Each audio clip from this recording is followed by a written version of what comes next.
Is our video on? You want to do that again? No. Good afternoon, everyone. Welcome to tonight's special session. Tonight's special session is a discussion on legislation that is pending this year within the California legislature.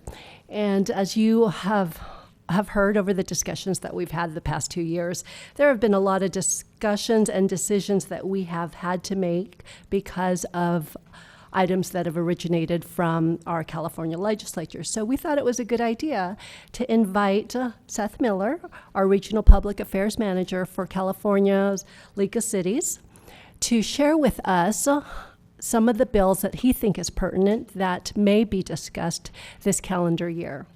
And Mr. Miller is with, as I mentioned, he represents the Peninsula Division, and we've had the opportunity to work with him last year as well as this on many local control issues, and has been a great advocate for local municipalities. And we want to welcome you to Los Gatos. Well, thank you for having me. And I've been told that, I can run through this in 10 minutes, but this group does ask questions, which I encourage, so I look forward to a discussion. I do appreciate getting the opportunity to speak with local government folks doing the work on the ground floor, but I'm also here to encourage you to engage. I know Councilmember Rennie involved with the Cities Association. I see LAFCO representation.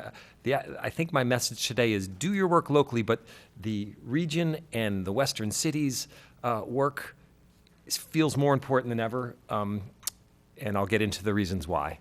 But I feel like those pressures, you must be getting them in your commutes, in your housing discussions, and they're happening all over the state. So I'm here to give a little insight.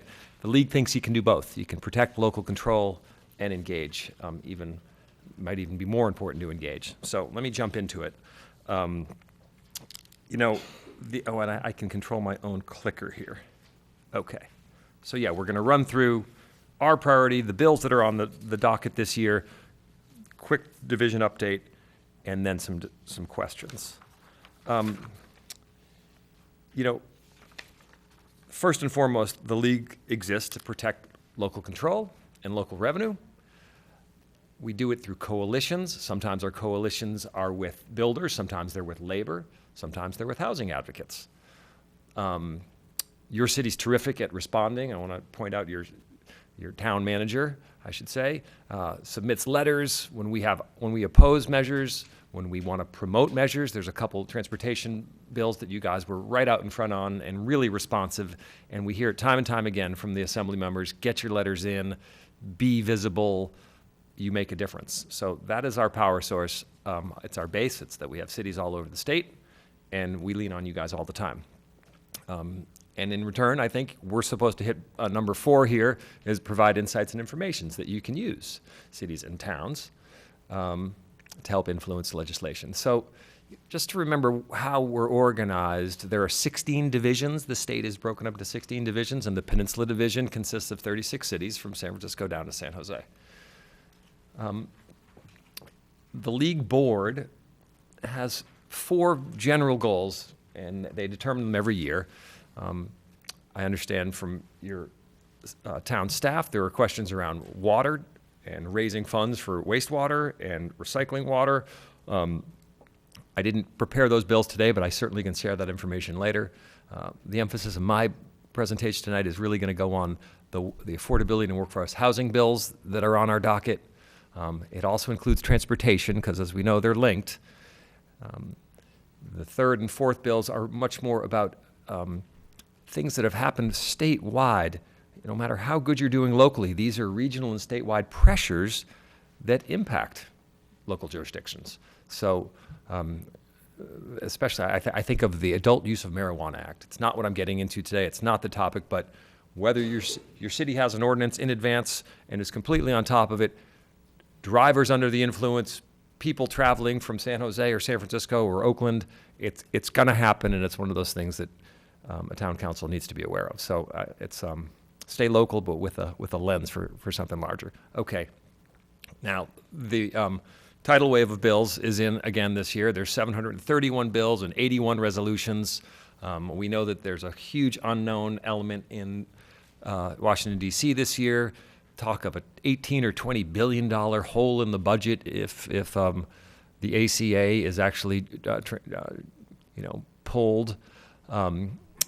The anecdotal position I want to share with you is that while the governor is fiscally very prudent, and we admire his work, and he's been a friend of the league more so than back in the days of redevelopment. He's reached out to us. He's made it really clear that he wants to spend no resources on housing and affordable housing, and it's an issue where it's pretty clear he's going to squeeze local jurisdictions, and we feel that loud and clear. There's little effort being put into funding and relief for local government, and it's a real pressure, different than even last year. More pressure and less openness to spending general fund budget. These are the transportation bills that you took positions on and supported our letters. It's moving along well. Passed out of committee. The revenue side of this is going to help local jurisdictions, both AB1 and SB1.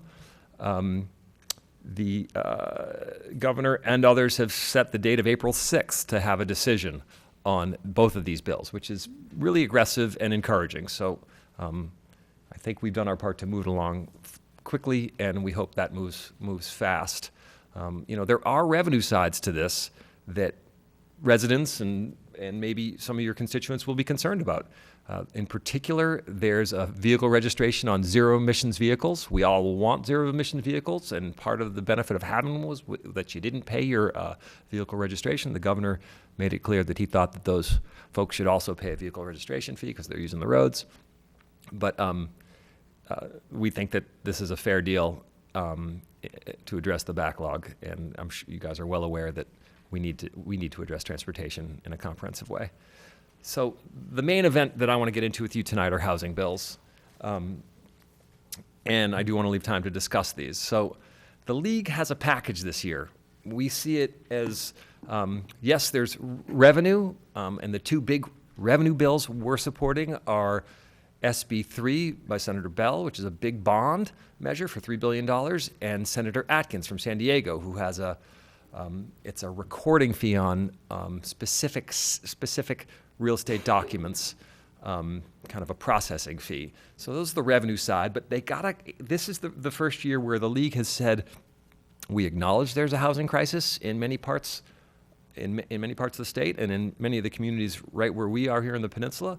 And we want to address the planning and front end of housing.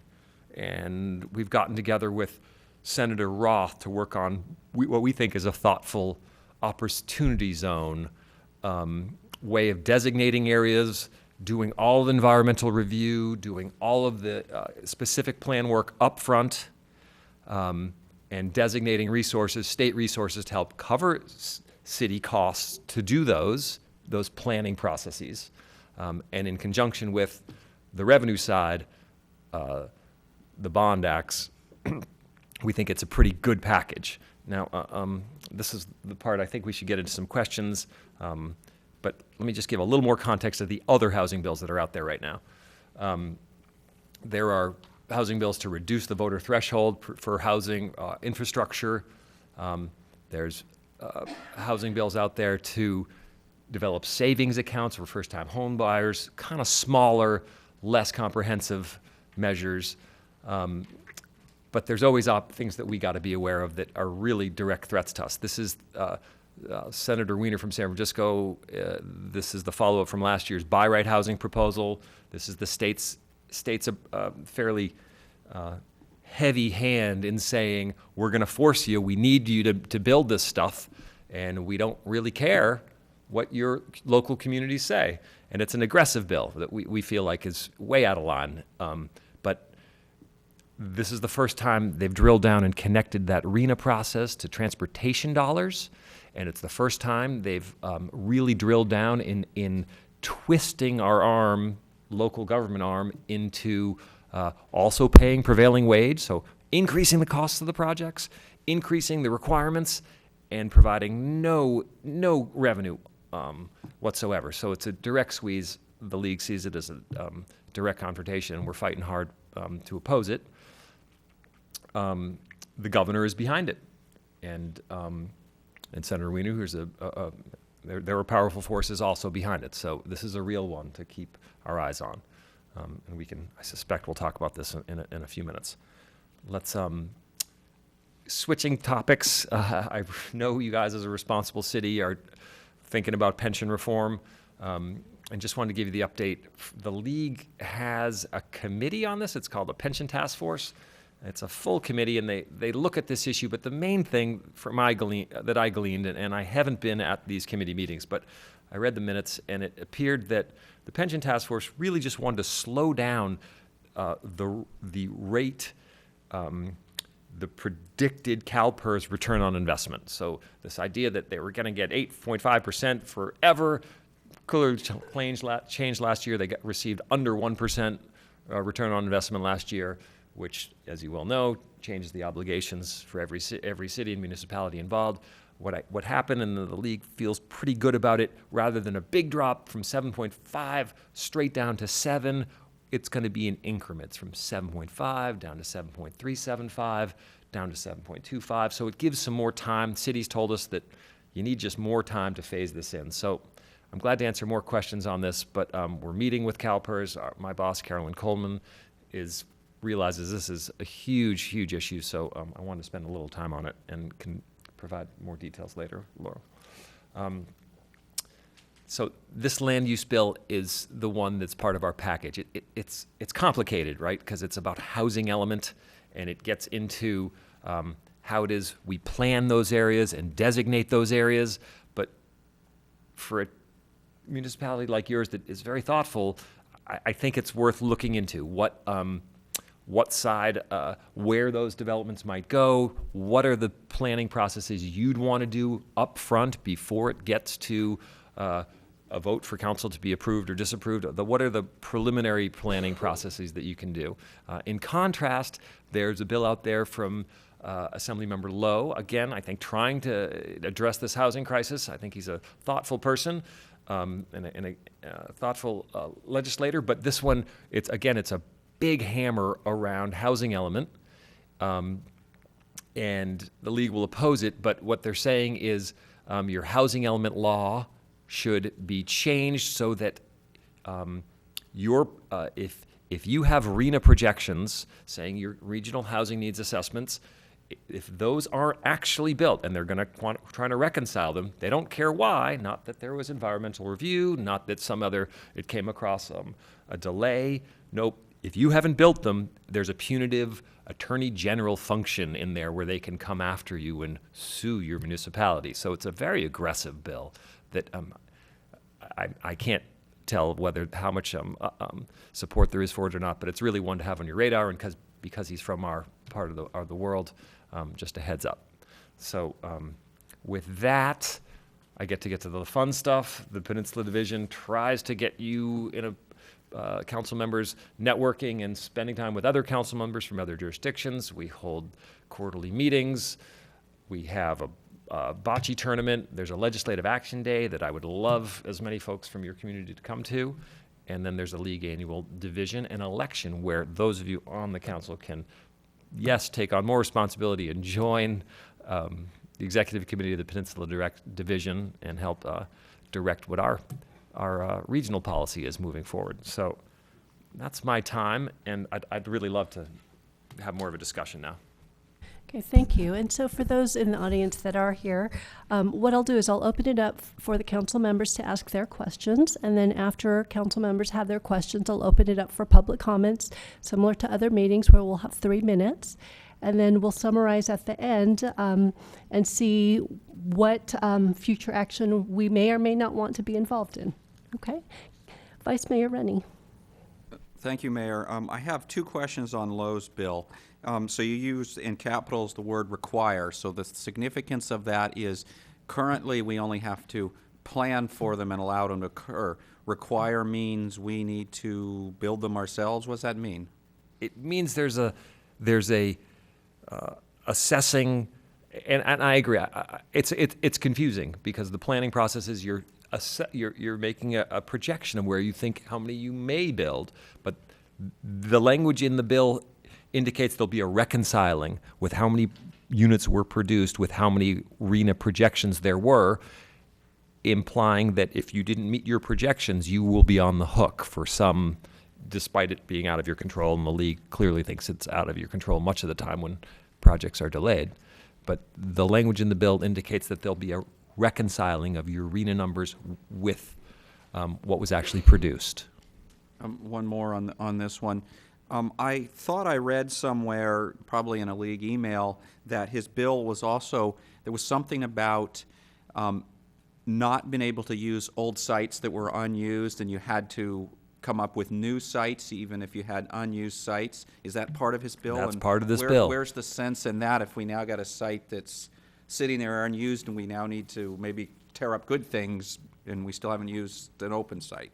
I think your critiques are spot on, but the bill has cited communities that refer to RHNA projection zones, that sites that haven't been used in 10 or 15 years for various reasons, but continue to be put onto the RHNA projection list, that yes, these are sites that are prime for building, but they still haven't been built. They still stay on that list. This bill tries to reconcile again by saying what you're projecting you might build is now being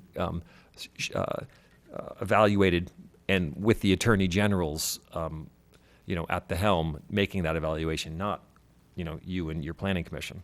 So, Thank you. Councilmember Jensen? Sort of a related question. The Wiener bill that you put up and the Lowe bill, obviously one's going through the Senate, one's going through the Assembly. So if they are both successful, is there some reconciliation committee process to then come up with another bill, or does one take precedent? How does it work? I confess to not knowing how that process works. yeah, I mean, that is what they call making the sausage. And I don't have a concise answer for you, other than there are many bills that pass. We add additional bills and laws to our roll every year. Those bills are related, but I don't think, usually that what happens is it'll move to a committee. So there's a housing committee, and there were housing hearings last week in San Francisco that David Chu was spearheading, and often they'll surface in committee, and that's the way it's structured. But no, I don't have a concise answer how those two particular bills will be reconciled. You answered my question. It goes to committee. Yeah. Councilmember Leonardis? Thank you, Mayor Sack. Mr. Miller, California has been scooting by on 50, 60-year-old infrastructure for things like water, dams, sewer lines, sewer treatment plants, power grids, school capacity. All these things are busted. We need $100 billion in state water improvements, and yet it seems as though all people care about is more affordable housing. How are we going to accommodate some of those other things? Are those ever discussed, or is it just let's give everyone a free house, come on in? Well, I admire the visionary nature of your question and encourage you to raise that type of visionary perspective with your assembly, your elected officials, and your delegation. The cynical answer I have is that I think the advocates, labor unions, and the folks that are making the most noise are driving a lot of these bills this year. And so we don't seem to be looking 20 years down the road at all. We seem to be just looking for the next election or for what our stakeholders want. And that's my cynical non-league response, but that's how it seems. Sounds like business as usual. Thank you. Councilmember Spector and then Vice Mayor? Thank you, Madam Mayor. Two questions. The first one also on housing. You've used the words, the legislation uses words like affordable. Under this proposed legislation, is the objective to really try and get affordable housing, i.e. smaller homes that people can afford, or is it the objective to build large developments where only a couple of the homes are small and affordable? Again, terrific question. Sophisticated counsel here. My understanding is that we're making a lot of our housing units in the Peninsula region. We're actually hitting our production unit numbers or close for above market rates. So folks who can afford new condos and high end construction, we seem to be hitting that target. It's the really below market units that we're not building enough, and there's a real shortage. So from the talk, as particularly when I go to housing committee hearings, the talk is that we need higher density units, and that they are not single-family units by and large. These are multifamily projects. The only way, based on the language that you hear at the housing hearings, we're not going to get there with single-family units. We're going to get there with higher density, multi-unit, multi-story. They're appearing to be more moderate now, but 4 to 6 unit seems to be a sweet spot for developers, but every community will have to determine that themselves. But that's my answer, is they're not after the single-family project. They're after multifamily, multi-unit, bigger projects to accommodate more low-income folks. The multifamily unit in order to have the lower priced, smaller units. We don't know. Okay. We don't know. I will go to my question number 2. And that comes from a member of the community that we just received today. And what he's referencing is the Supreme Court will be hearing appellate court cases, has brought them up for consideration. And the appellate court cases gave the government more latitude in changing, modifying pension benefits. And so the question in this letter, and the question I have for you, is will the League of Cities be submitting an amicus brief to the Supreme Court in support of the appellate court decisions? And Laurel just passed me the question that was posed. I don't have an answer whether the League's legal team will be filing amicus brief or not. It seems ripe for us to do so, and it seems like the type of thing that our legal team would like to do, but I don't have evidence that they have actually gotten to work on it. So if it's okay, let me follow up in the next day or two. It seems ripe for the type of thing that the League wants to do. That'd be great. Thank you very much. Vice Mayor, did you have a question? Yes, thank you, Mayor. Also on pension reform, looking at your slide on pension reform, I guess there's only one. This year was recently put on our finance committee, so I'm trying to learn finance, and we've been thinking about pension a lot. And when I look at our town budget going into the future, it doesn't look like our net income is going to grow. It looks like expenses continue to grow maybe faster than our income. And so you were kind of implying the League is supporting this slow step from 7.5 down to 7. The way I'm looking at it, it's almost a disservice to those cities that may be in trouble, because if their finances are like ours, it look like they may get tighter in the future, they need to sooner get on this, right? If they've decided we're not going to make 7.5%, we're going to make 7 or less, then we're just diluting ourselves, and in the future we're going to owe more money. So by jumping it down faster, it immediately says you got to start paying more into it. And so where am I misthinking here? There are cities that are closer to the breach than I think maybe you guys are. There are cities that if we pushed it to a full 0.5%, they would no longer make the obligations, and we've heard from them they would go insolvent. So how are they going to make them in the future? Because it's just piling up more in the future. You know, this isn't my area of expertise, but just anecdotally, the city of Stockton, they ramped up what contributions were for current employees, and through a combination of decreasing benefits and increasing contributions, they are going to skate by another 24 months. But it was close enough that a 0.5 percentage point was going to make a difference for them in being solvent and not solvent. So this is very serious business for a lot of cities, and maybe you get to look further down the road, but it's very serious. And the state, we suspect that the state's going to have to intervene at some point here with some form of financing and assistance, because too many municipalities have budgets that are spending 40-50% of their budget on obligations that were commitments made 15 years ago. Okay, thank you.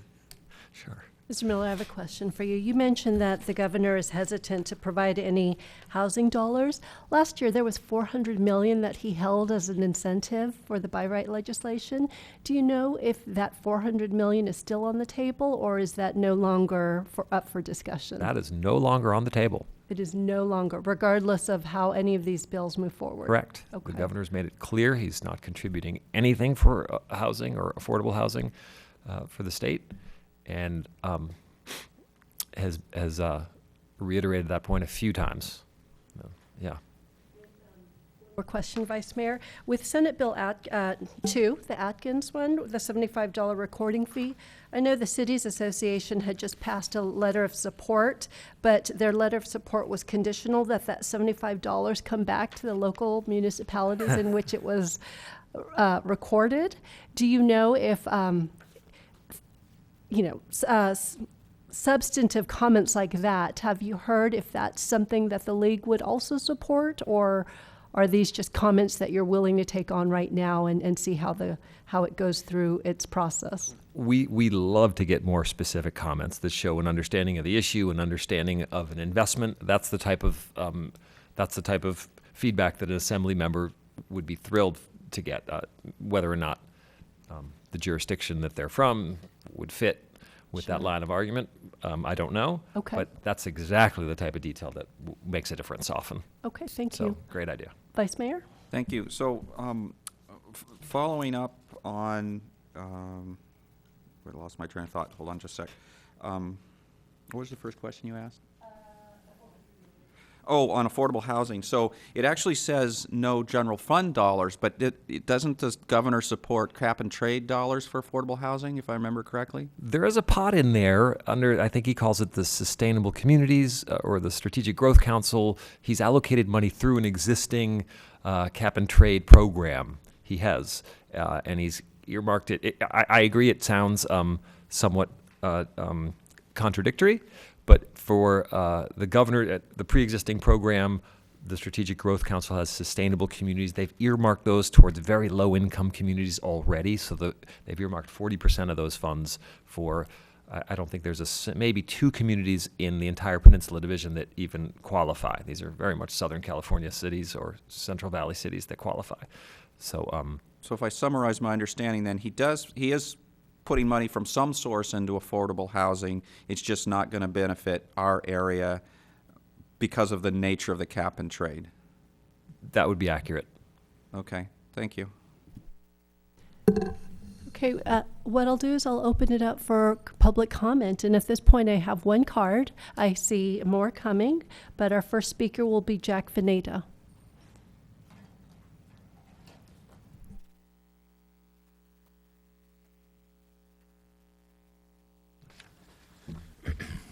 Good evening. Excuse me, Jack Veneta.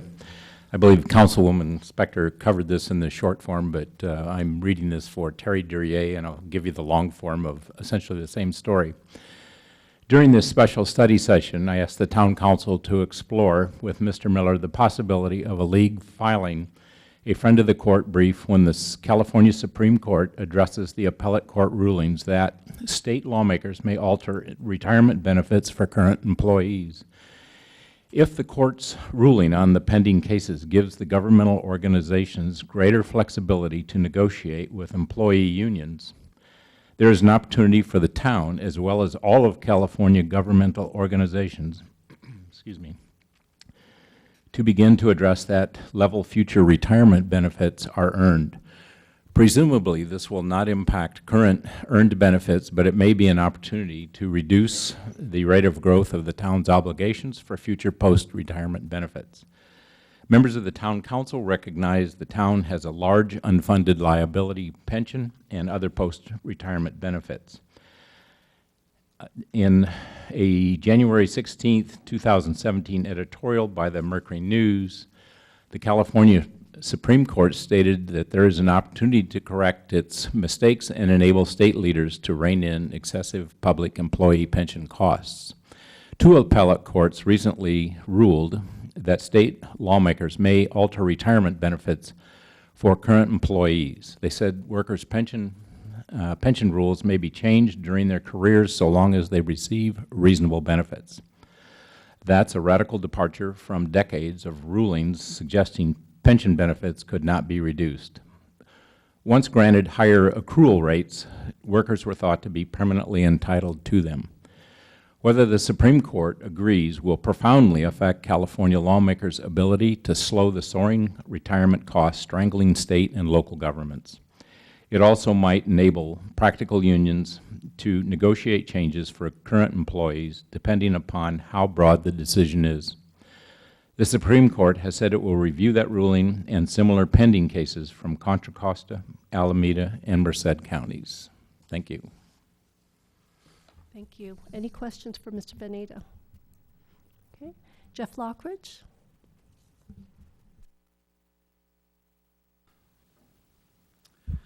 Jeff Lockridge, 109 Paseo Laura. I hadn't actually anticipated talking tonight, but the subject was something that we've, as a town, have been dealing with and struggling with, affordable housing. I'm not so involved in the pension stuff right now, but the affordable housing issues are, in our town, they come up once every 7 years. And then it's a struggle and a scurry to try to learn everything you can about it. And it seems that the information that has been presented makes it even more vital that our town, as our residents, get more involved in this process, because those are things that they have to vote on. And those are things that, I see that the bills that are going through, and I see the process that either you're supporting one or you're opposing another, and obviously the requirement ones are a little more opposition-based. My concern is that there doesn't seem to be any focus on the committees that cause all this. So MTC, ABAG, and the committees that have their responsibilities to create these kind of rules and regulations for California, and yet there's no oversight to them. There's no way for them to be voted out of office. There's no recourse for the citizens of of California to do anything about the process that we're seeing bills and how they're going to be enacted. But the numbers keep coming, and the numbers, they don't even have to explain how they come up with the numbers. And you said that there's punitive possibilities in the future. They already have punitive possibilities, and they're interjecting them with the RENA numbers that they either that they're proposing for each of the towns. So anyway, my suggestion is that the town gets involved and supports this kind of an effort and starts educating the town, because they're going to have to vote on this, and usually they're not very. They usually wait until the last second and they don't know anything about it. And it seems that we have a fairly long process of time. The housing element, we're right in the middle of it. It would be nice to be prepared so that people have some idea of thoughts of planning this whole thing out. So that's all. Any questions, Mr. Lockridge? Thank you. Okay, seeing no other speakers, I'll close public comment, and then Councilmember Jensen. Do you have?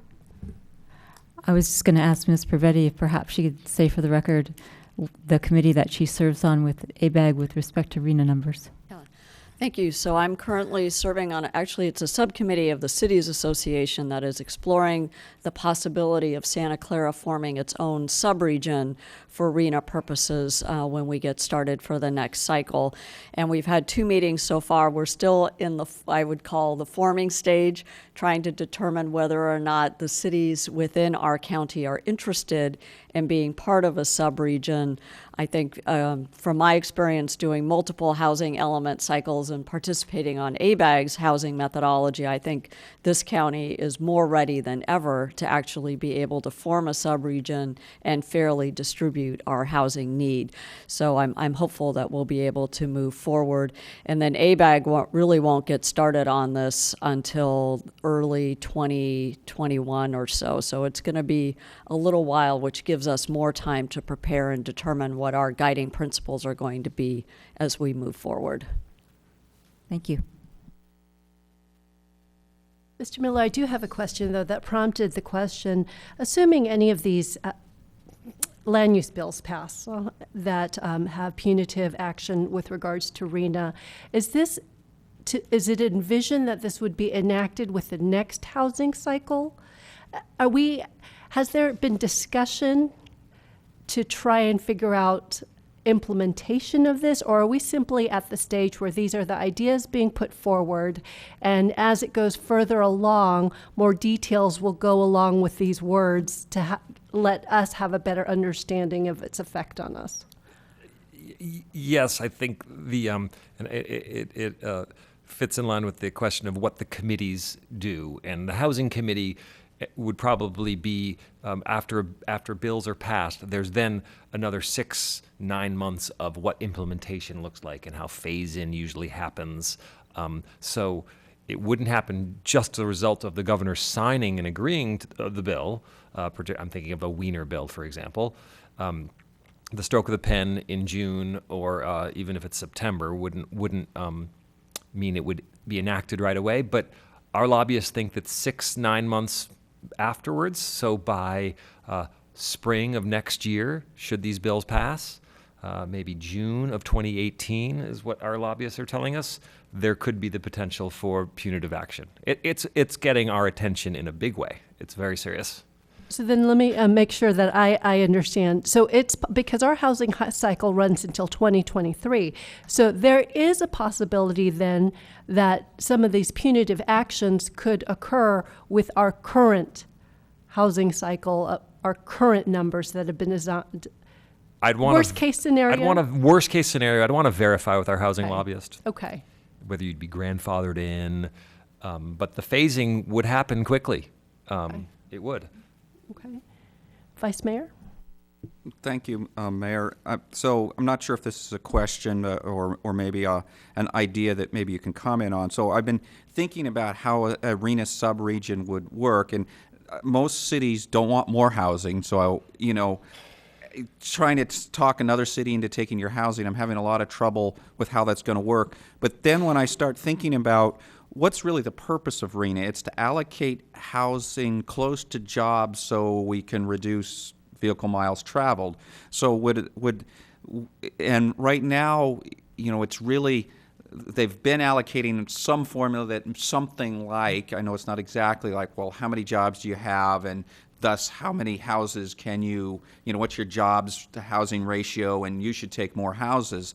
But when you've got little cities, that doesn't necessarily make sense. For example, if we sit as a small city with maybe we got more jobs than houses, so we might be told we need to get more houses. But we sit next to San Jose, which has a lot more houses than jobs. So if we start looking at what's close to us, we really wouldn't need to be allocated the jobs. If I start looking, well, most of the jobs are up in Mountain View, then it could be pushed up that way to meet the goal of reduced vehicle miles traveled. So then I guess my question is, would they consider factors like, distance from jobs, not just in your city, but, in the county as a whole, and maybe even throw in a factor of transit, how close are you to transit that can get them to the jobs? Mm-hmm. So let me question. take that one. Yeah. So having sat on 2 methodology committees, these are exactly the types of debates that we have. What are the factors? What are the relative proportions? How much importance should we give to proximity to transit versus amount of current jobs or projected jobs? So all of that is debated in the methodology. What the subregion opportunity gives us is a chance to create our own methodology and our own factors. State law says we have to consider natural conditions and other things, which we would anyway because of our environmental constraints. But we also have to make sure that every city has some amount of housing. It is a fair distribution, a fair share distribution. But the other benefit of the ability to do subregion is that we're able to trade. So it may not be that we're trading off just housing unit for housing unit, but there may be a monetary exchange, there may be other types of exchanges that could occur, and we're just at the very beginning in terms of what might be negotiated between our cities as we go forward with a subregion. But first we have to just even see if if our cities within our region are ready to even have these kinds of discussions. Thank you. Any further questions or comments? Okay, well, Mr. Miller, thank you so much for joining us. As you can see, there were several questions with regard to AB 1397, SB 35, and the pension reform. And in terms of just next steps, I know you do a fabulous job of keeping us updated, but if you could pay close attention to those and send any more information that you may have, that would be quite helpful. And the last question I have to you is, are there opportunities for people in the public that want to start to get engaged? Are they able to, get some of the updates that you provide on a regular basis to the legislators, or is that something that we should forward on to our own residents? Well, first of all, I think we'll probably follow up with your town manager with the specific questions, which I'm Okay. thrilled to do. And the idea of getting more detail to you guys is exactly what I'm here to do. So that's my pleasure. But strategizing about how residents can get involved with thoughtful planning processes, that isn't something that I currently spend any energy doing. So, but I think you're very thoughtful in wanting to get ahead of the curve, to get your community aware, and your questions from the community are, let's get ahead of this on housing element and getting folks more engaged. I think that's a really smart place to be, particularly with the writing on the wall that the state and the region is putting more pressure to kind of force housing, and maybe the right type of housing would work, but you want to be in control of your own destiny. And the best way to be in control of it is to know a lot about the dates and the timing of when those processes happen. So I would be glad to work with you with stakeholders that are involved in that type of thing. That would be great. Yeah, that'd be my great, pleasure. too. But I don't have a canned answer for who to get involved with. You know what? Then this is a question that we'll pose amongst ourselves then. But thank you. Okay, And so again, thank you for joining us, and thank you for the information. my pleasure. Okay, so this meeting is adjourned. We will take a 15-minute break until our public meeting starts at 7.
Good evening, everyone. I now call the meeting to order. Today's March 7th, 2017. Thank you all for your attendance and your participation tonight. Madam Clerk, will you please call the roll? Thank you and good evening. Councilmember Steve Leonardis. Here. Councilmember Marcia Jensen. Here. Councilmember Barbara Spector. Here. Vice Mayor Rob Rennie. Here. Mayor and Chair Mariko Sayak. Here. Okay. So at the beginning of each meeting, we have the pleasure of introducing an upstanding youth in our community, and I'd like to call forward Simon Trail.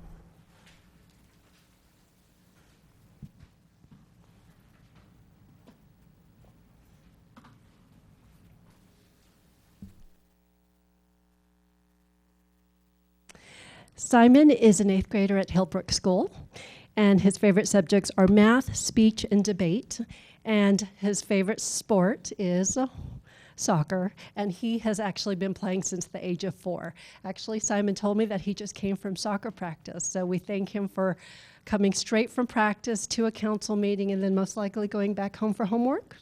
It's a busy life for him.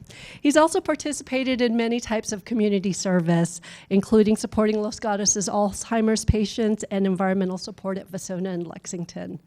And so tonight he is going to lead us in our Pledge of Allegiance, and I want all of you to welcome him and thank him for joining us today.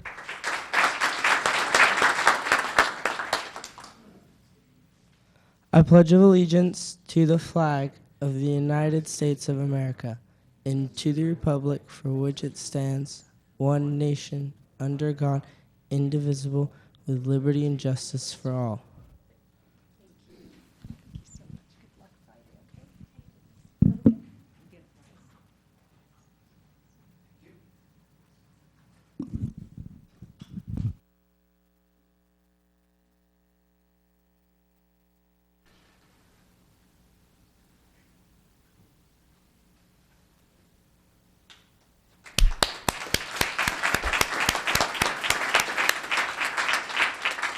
Thank you, Simon, and thank you, Mrs. Trail, for bringing him. Okay. Mr. Schultz, do you have a closed session report for us? No, there's no closed session to report tonight. Thank you. So at this point, the council members will provide a report on activities that they've participated in since our last regularly scheduled public hearing. Councilmember Leonardis? Thank you, Mayor Sayak. I have nothing to report this week. Councilmember Johnson, excuse me. I have nothing to report. Just wanted to report that since our last public hearing, regularly scheduled public hearing, the West Valley mayors and managers did meet to discuss issues of concern to the West Valley cities. Some topics of discussion were water rate hikes, as well as in Campbell, the upcoming election on medical marijuana. Silicon Valley Leadership Group has been meeting with mayors and managers from the surrounding cities to talk about their upcoming priorities and looking for ways for future coordination. And on Thursday, last Thursday, Dr. Seuss's birthday was Read Across America, and I was happy to read to 4th graders at Alta Vista Elementary. Vice Mayor? Thank you, Mayor. On February 23rd, I attended the Emergency Operating Area Council. There we mostly discussed the flooding and the road closures and damage and so forth. And we also discussed the status of the dams. And actually not all dams at that time were full. And Orville Dam, which if you recall was having trouble eroding when they were emergency spilling, was actually down to 80% at that point. So they managed to get a lot of water out of it. They also talked about the drought in California. On the 23rd, the last storm they just got brought major portions of the state out of drought, but there were actually still some portions of the state, especially towards the south, that were in drought even then. Possibly, I don't know the results since the last storm we just got. On February 27th, I attended the VTA 85 Quarter Policy Advisory Board, where we mostly talked about Measure B and the study that we're going to do on SR 85 for transit and what the initial tasks were on that, which are going to be collecting data and engineering investigation and community outreach. They're expecting that duration to be about 18 months starting this year. On February 28th, I met with our Silicon Valley Clean Energy CEO to plan the board agenda where I'm the chair. On March 6th, I had a phone interview with a college student for his college project about HOT lanes. And then also tomorrow I will be giving a talk on the Silicon Valley Clean Energy Authority and the clean energy coming to you. It'll be in the chamber offices for lunch. It says bring your own lunch. If you don't know where the chamber offices are, they're facing the parking lot next to where the Blue Line Pizza is. Thank you. Thank you. Councilmember Spector. Thank you, Madam Mayor. In the last 2 weeks, I've had informal meetings with members of our development, business, and residential communities. I also attended an excellent program at Santa Clara University on sanctuary cities. Thank you. And our town manager, Ms. Pravetti, would you like to provide a report? Thank you. Just 2 items of interest this evening. First, want to really encourage our residents to sign up for the town's social media accounts, Twitter and Facebook in particular. And third, we have the Notify Me provision on our website, which essentially allows residents to choose which committees and council meetings they wish to follow so they can receive blasts from the town regarding those upcoming items. Secondly, we are continuing our recruitment for the General Plan Committee, Building Board of Appeals, and the Council Finance Committee. Those applications are due by Friday, March 10th. And then we are also recruiting for our Youth Commission. Those applications are due April 28th. Thank you. Thank you, Ms. Pravetti. At this time, it is our consent agenda. We have 6 items on our agenda that will be heard with one motion unless something is pulled. I do not have a card from any of my council members, nor see anyone in the audience, so look to my council for a motion. Councilmember Jensen. Move to approve the consent calendar consisting of items 1 through 6. Okay. Do I have a second? Second. All those in favor? Aye. Opposed? It passes unanimously. We now enter verbal communications, and this is the time for anyone in the audience to speak on an item that is not on our agenda. I have a couple of cards here, and the first one is Claudia Danker. And Ms. Danker, if you could just state your name, and you'll have 3 minutes. Hi, can you hear me? My name is Claudia Danker. Good evening. My husband and I have been Los Gatos residents for over 35 years. Our daughters were raised here. My mother lives in the terraces, and we know many of our neighbors. We love this town. It's a great place to live. It is our home. I come to you this evening to request that the council take a stand in support of Congresswoman Anna Eshu's call for an independent bipartisan commission to investigate the Russian interference in our presidential election. I realize that this topic is not local. It doesn't address local zoning, local land use, our schools, policing, parcel taxes. But this issue does affect us and our children right here in Los Gatos, where we believe in the integrity of our Constitution and our system of checks and balances. To impede an impartial investigation would undermine our democracy that we see at display here today, which we must keep safe and sacred for our children and our city. We must not let this very important topic be lost in complacency in what happens in Washington doesn't really affect us here in Los Gatos. Only an independent bipartisan commission can provide a comprehensive and public report on the impact of Russian interference on our presidential election. It will provide all Americans with the assurance that our democracy cannot be hacked, toyed with, diminished, or manipulated. I urge the town council to make a public statement in support of this independent bipartisan commission. This threat to our democracy affects us as a nation, as a state, as a community, and as individuals.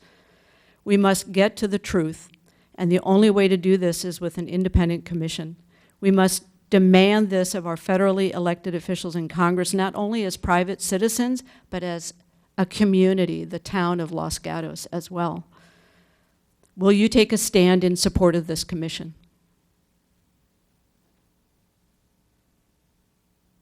Ms. Danker, are you finished? So I'll just give a couple of explanations for those that are speaking under verbal communications. Because these items have not been agendized, these are not an area for us to further discuss. But what I will do is ask our town manager to be in contact with you so that when items such as this may or may not come on the agenda, that you'll be informed and we'll be able to have that full conversation at that time. Thank you. Next speaker, Amy Nishidi.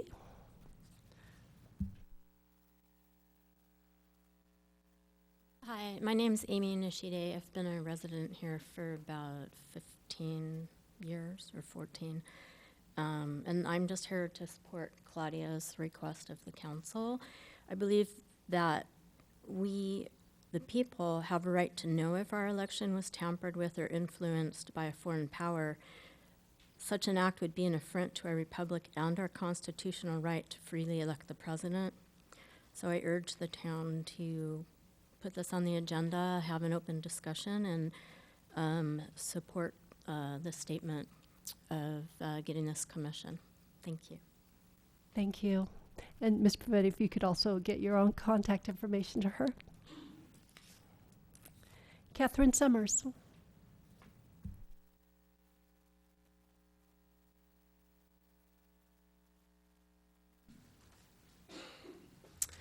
Good evening, Council.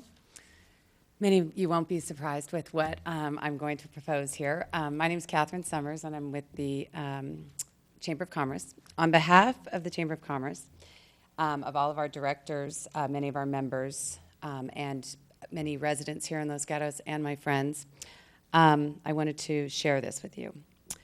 From everything I read, it appears that the California drought is over. Lexington Reservoir is at capacity, and folks will be skiing in the Sierras until the 4th of July. So why not return a little life to our town by turning on the fountain in the plaza, at least more than one day a week? I'm sure the council will welcome this proposal, as it comes with very little financial impact, and it serves the town in economic vitality.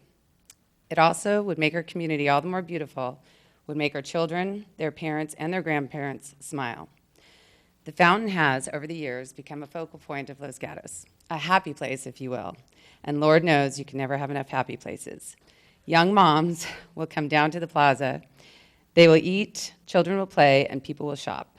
The Chamber considers this a win-win. We hope you agree.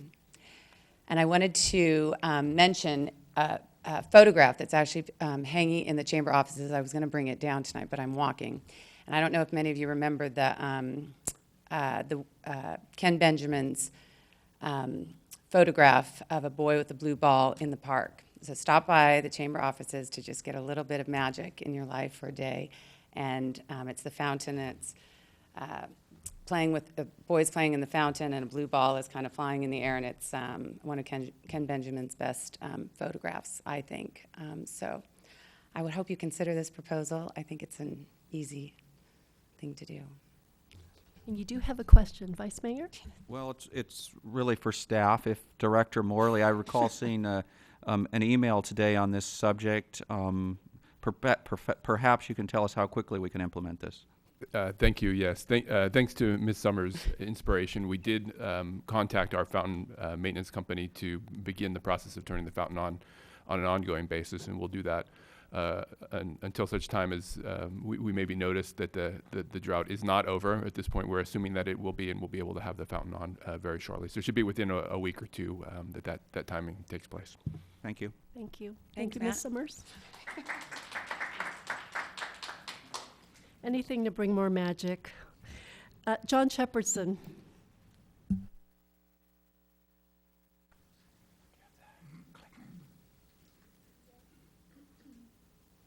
John Shepherdson, 120 Oak Rim.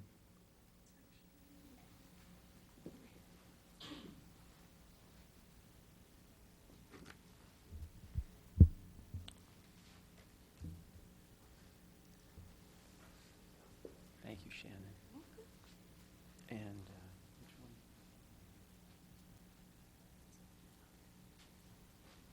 one? All right, so Los Gatos, good stuff. The new Almond Grove Streets, Bravo Town Council, looking good. Safety signs in the downtown, I think it's wonderful.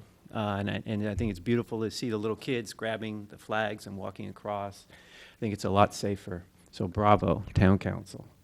The fun artwork around the town on the utility boxes, bravo.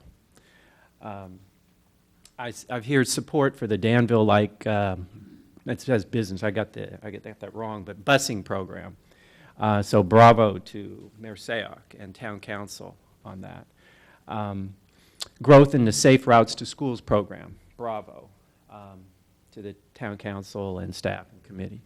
Los Gatos Library, bravo. You know, you see the kids in there, the mothers with the children, the tech, it's bravo. Mr. Conway, the financial reports and the fact that he rides his bike to work, bravo. He's around here somewhere, I don't know. The town attorney, bravo. Res ipsa loquitur, he knows what that means. He's effective. Res ipsa loquitur means a thing speaks for itself in Latin.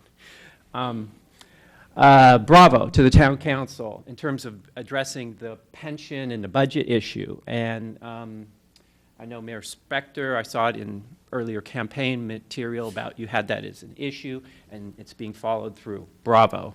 I don't know how much time I have here. Green bike lanes in front of the high school. I mean, it's amazing on both sides, those green bike lanes. It's really sending a message, in my opinion, that we're serious about the bike lanes and encouraging it for the high schools. And we get the high schoolers riding their bikes, we got less traffic. So that's a big bravo. Courage to Ms. Jensen for the way you advocated on the North 40. We sometimes can get very contentious, and to express your views, I honor that. Efforts to get a garage in the downtown, bravo. Staying on course in terms of, you know, nationally we're looking at differently at how we're dealing with climate change. Bravo that we're staying the course locally.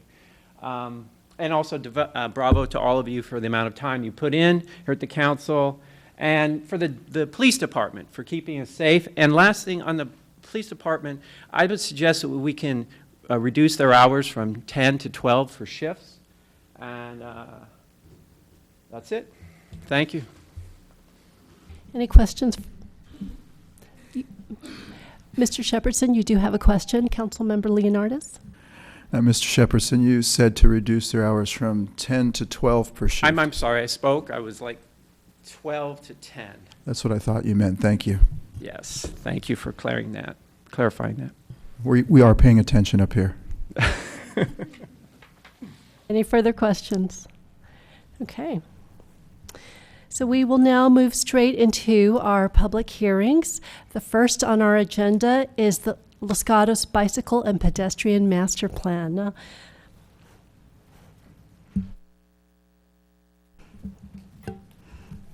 Mr. Cass, thank you for joining us today. Would you like to give us an overview? Just want to make sure this was my name here. I don't sit up here often. Thank you. We are paying attention. I'm quoting someone. Thank you. Thank you, Mayor Sayoc and members of the council. Really pleased to be here tonight to present for your consideration the Los Gatos Bicycle and Pedestrian Master Plan, Town of Los Gatos Bicycle and Pedestrian Master Plan. I'm going to give kind of a brief overview and a high-level kind of summary of the plan, which you can then have questions or follow that up with however you might want. On April 5th, 2016, the Town Council approved a consultant contract with PlaceWorks, planning and mobility consulting firm, to prepare the town's first bicycle and pedestrian master plan. At that time, you also approved a capital improvement project to fund the plan, including funds from the county health department, a grant from the county health department, contribution from the city of Monte Sereno, and the remaining funds from the town's traffic impact mitigation fee fund. As we talked a year ago, almost a year ago, and mentioned, the town of Los Gatos does not have a bicycle and pedestrian master plan, or it has not had one until tonight. Hopefully, we will have one in place. Most of the cities in the area do have these plans, but we have a lot of bike and ped stuff in the general plan, the sustainability plan, but we don't have one document where it was kind of all put together. So that goal of getting a bike ped master plan was really something that the Bicycle Pedestrian Advisory Commission had established really shortly after their founding, and moved forward with the effort that we've been involved in over almost the past year. Beyond providing a roadmap for investment in such things like the green bike lanes and other kinds of bicycle and pedestrian infrastructure, it really, one of the most important aspects of having this document or the plan is that it will really position us to compete, we hope more successfully, for some of the grant funds that are available for bike and pedestrian projects. One of the first check boxes on many of those grant applications are, does the city or town have a approved bicycle pedestrian master plan? If so, was it done with a community process? And we haven't been able to check that box. Hopefully going forward we will be able to check that box. And this is a particularly important time for that, given County Transportation Measure B, which has $250 million allocated to bike and pedestrian projects over the next 30 years. So that is a significant allocation of funds. That funding is going to be competitive among all of the jurisdictions within the county, so having the plan in place is going to be very, very important. I do want to compliment and just acknowledge the Bicycle and Pedestrian Advisory Commission for their really hard work over the course of the past year. Lots of meetings, lots of input, lots of feedback, and they really provided a lot of good guidance and course corrections as we move forward with this thing over the past year. There are several members and former members of the BPAC here. I'm not going to name them all, but if they want to shake their heads, they know who they are, and I really appreciate the support of them here tonight, because it's as much your document as it is our document and the town's document. In your report, you have a little chart that shows all the community meetings and outreach efforts that we undertook to develop the plan, and it was pretty extensive. I mean, it was a combination of community meetings, online surveys, surveys that we pushed out to the business community, special meetings of the BPAC. We had our volunteer traffic count efforts, and several council members participated in that, as did members of the Bicycle and Pedestrian Advisory Commission and other commissions, and really led up to this, after the first of the year, a much more active effort to bring this forward to various commissions. And so it was presented to the BPAC, it was presented to the Planning Commission, the Transportation Parking Commission, and the Parks Commission. And the comments from Commission and public are in your packet. Very supportive, and I think it reflects the fact that there was a lot of community outreach and effort to engage and respond to those comments and desires of the community. So at a really high level, I want to kind of just touch on some of the key aspects or key components of, and we have the nice document, which there's a copy in the library, and I believe the council members and the BPAC commissioners have their copies. It's a really attractive document. It has just a whole lot of information in there.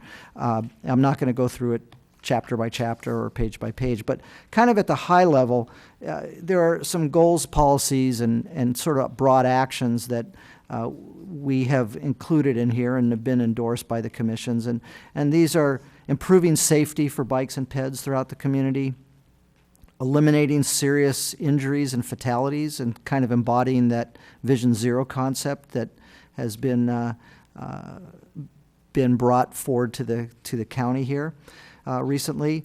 We want to encourage walking and biking in the community, and really not only does that promote healthy lifestyles and health benefits, but it also hopefully will reduce our demand on vehicles and traffic and vehicle trips. And as we know in Los Gatos, the impact of traffic and cars is pretty significant throughout all of the community. And the more people we can get to bike or walk, whether it's to school or for their errands or exercise, the less we can be dependent on our vehicles. We want to create a cohesive and connected, low-stress bicycle and pedestrian network. So that means when people are out riding around or walking, we want them to feel comfortable and not feel stressed about crossing the freeway or getting across the arterials, and just a more comfortable bike and ped-friendly community. High-quality facilities, as I mentioned, positioning the town to compete for bike and ped grants, and provide that roadmap for future investments, whether it's from our own traffic impact fees or capital improvement program fees, funds, or grants that we can obtain. Another key point is that it will provide guidance to the town staff, public works, and community development on conditioning of new development. When new development comes in and there are opportunities to now refer to the bike and ped master plan to put in bike lanes or additional sidewalks or contribute to even more significant investment improvements. And lastly, it's sort of that broad key policies portion, and this is a direction that the council gave us during the process, and that is really to knit together and integrate the bike ped master plan with the Safe Routes to Schools study. And so we really made an effort to do that, both in the document by incorporating the list of projects in the bike ped master plan, but also in analyzing the projects and whether the criteria, how we sort of prioritized and evaluated them, added a checkbox if it was something that was also included in the Safe Routes to Schools study. So I think we've been quite successful, again, with the direction from the council to really knit those together so you have an integrated document that draws both of those things together. And that, I think, was a real success of the process. On the bike side of things, sort of the high priority projects, and there's a whole long list of projects, and we took this sort of broad approach because it's always better to have the stuff in here than not, because you never know when that grant's going to come around where, gee, it might be a grant for this kind of thing, and yeah, it's in our bike ped master plan. But we did also prioritize sort of with the input of the BPAC, sort of our highest priority bike projects, and these came out of community input, community meetings, the surveys, and discussions with the commission, both on the bike and ped level. So one of those is to create, there's 4 or 5 of them, direct connection to the Los Gatos Creek Trail from Highway 9. That's a grant we've chased before. We have not been successful. There is no connection to the Creek Trail. There's an informal pathway up and down on each side of Highway 9, but Highway 9 is a really significant bike corridor. The Creek Trail, of course, is a major regional bikeway, and we want to be able to provide that connection. It's not an inexpensive project, but that's a high priority and a pretty big project. Another is installing those, and this is sort of you've got the connection and bridge over the creek to make that connection. Then you have sort of the other end of the spectrum, which is really not a very expensive project, but one that we felt was important, and that is to identify University Avenue, particularly through the downtown, but also north of Highway 9 with those share the road markings, because Santa Cruz Avenue isn't really the greatest place to ride on. University has a little bit less activity, but we think we want to designate that as more of a known share the road type of facility. Another one is to develop really a network of protected bicycle lanes, and that's what we call cycle tracks or protected bicycle lanes, or in Caltrans jargon, it's Class 4 bicycle lanes. Really should be Class 1, but they added it. They already had a 1, 2, 3, so they came up with 4, even though it really ought to be somewhere like 1.5. It's a little bit confusing. But a network which really Los Gatos Boulevard, Blossom Hill Road, Roberts, particularly around, Fisher and Van Meter, and the north-south connection, east-west connection, and then also on Winchester Boulevard, which we think has a lot of opportunity for a more cohesive bikeway. Lastly, on the bike one, the sort of the biggest ticket project would be to construct a new bike and ped bridge over Highway 17 somewhere around the Nino area. We haven't identified that specifically, but the difficulties of getting back and forth across the freeway were noted repeatedly. And that's actually the last sort of high-level bike project, is that we need to improve those east-west connections. Let's get a new bridge or ped crossing, but at the existing connections, and particularly the on and off ramps leading onto the freeway, which is where it's most difficult. It is not, if anyone who's ever ridden a bike or walked across any of those major facilities, Blossom Hill Road, Lark Avenue, and Highway 9, it's just not comfortable with people coming in and off. So that's the bike ones.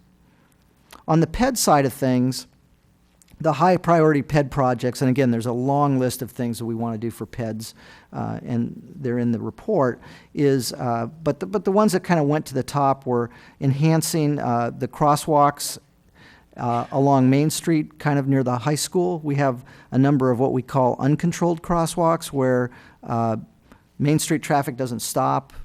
Pedestrians walk out. There's like 3 right in front of the high school. We want to look at whether some kind of flashing beacons, some higher visibility striping, something to deal with all that traffic that moves back and forth across Main Street around the vicinity of the high school. And sort of related to that, as far as when you think about walking in the downtown, and that is to enhance the second kind of high priority ped project, is to enhance the crosswalks, and particularly the mid-block and the uncontrolled ones on Santa Cruz and University with again, high visibility striping, maybe some kind of flashing. It was mentioned in one of the oral requests about the flags. Well, the flags are great, but there are a number of things that we could do at kind of at a higher level that a number of other communities have done. And we had a lot of comments about the lighting in the downtown, the planners, the visibility, walking out, and how kind of not really as pedestrian friendly as people would like it. We have a great downtown. People love to walk there. Starts to get night and you're crossing back and forth across those streets, and there are things that we think we can do to improve that. Improving pedestrian movements across Highway 9 at Santa Cruz, University, and Masal are also very high priority ped projects. And lastly, installing infill sidewalks, particularly along collectors and arterials and associated with some of the designated school routes. So those are the sort of kind of high-level projects. That's not even high-level, some of those. I like to do this. It's just I need to move my arms when I talk. So, but those are the sort of the high-priority project recommendations that came out of the process with a lot of input from the BPAC. The full report is available online. There are links to it online. There were links to it in your report. And that really ends my presentation, and I'll open it up for any questions or comments. We do have a recommendation, and that is that the town council adopt the Town of Los Gatos Bicycle and Pedestrian Master Plan. Thank you. Thank you, Mr. Castle. Vice Mayor, do you have a question? Thank you, Mayor. I'd like to give some information and then ask a question afterwards. So I serve as the alternate for the West Valley Cities to the VTA board, so I get to sometimes sit in for the primary person, and I'm also on the Policy Advisory Committee for the VTA. So I got to attend the Congestion Management Subcommittee of the board and the PAC, as I mentioned. And in both of those cases, we're talking about Measure B funds, where there's a list that says Attachment A is the list of funds that Measure B will fund. And so I asked, well, and I want to say you guys have done a really good job. I really like how thorough this plan is, and I shared that with VTA, and I said, when you originally asked for us to give projects, we hadn't done our Safe Routes to School study, we hadn't done our bicycle and pedestrian master plan, because we do things very thorough here, and we don't just willy-nilly throw projects out. So I explained all of that and said, well, how do we get, now that we've got this great plan, how do we get those funded by Measure B? So sort of two results came of that. One was with the help of Councilmember Camus, we got a recommendation out of the congestion management to add the word current in the wording in that bullet where it says the projects in attachment A are whatever, I can't remember exactly, but by saying that those are the currently approved projects, it implies we could add more projects to it later. The second thing is they recommend, one of the things that's funded in there without specifics is the county bicycle connectivity plan. So if we can get our projects into the county bicycle plan, then we can get money out of Measure B. So my recommendation, would be to think about what are the things we really want to do that we could get into their plan and work that way. So then my question, after providing information that I know, my question is, you're asking us to approve the bicycle and pedestrian master plan, but I'm trying to understand what are the next steps. What am I approving? What will the council's involvement be as we go forward? You have some bulleted priorities, and even if I just look at the bulleted priorities, it's millions and millions of dollars. How are we, what are the next steps to figure out what are we going to do first? There's, like you've said, there's a long list of different projects, and I spent quite a bit of time looking at them, trying to figure out, well, which are the really key ones that might make a huge difference in the connectivity, and 1,000 more people might ride their bike, or where could we add a sidewalk costly that would make 100 more kids walk to school, and those I was hoping that the commissions would come up with some suggestions, and I haven't seen that yet. What I got are kind of high-level priority bullets.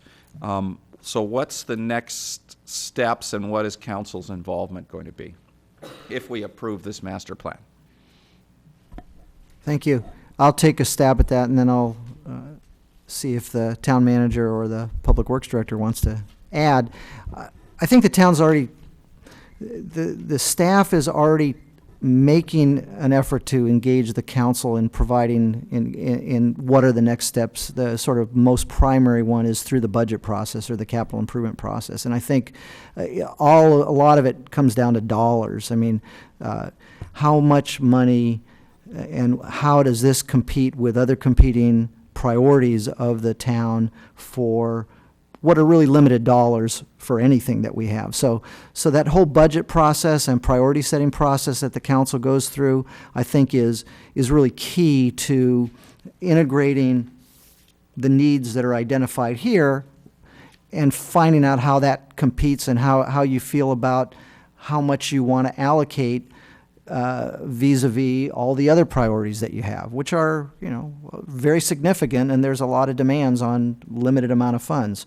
So that process that's already in place with that you had started back in January, that will continue as you go through your budget process and go through adopting a capital improvement program.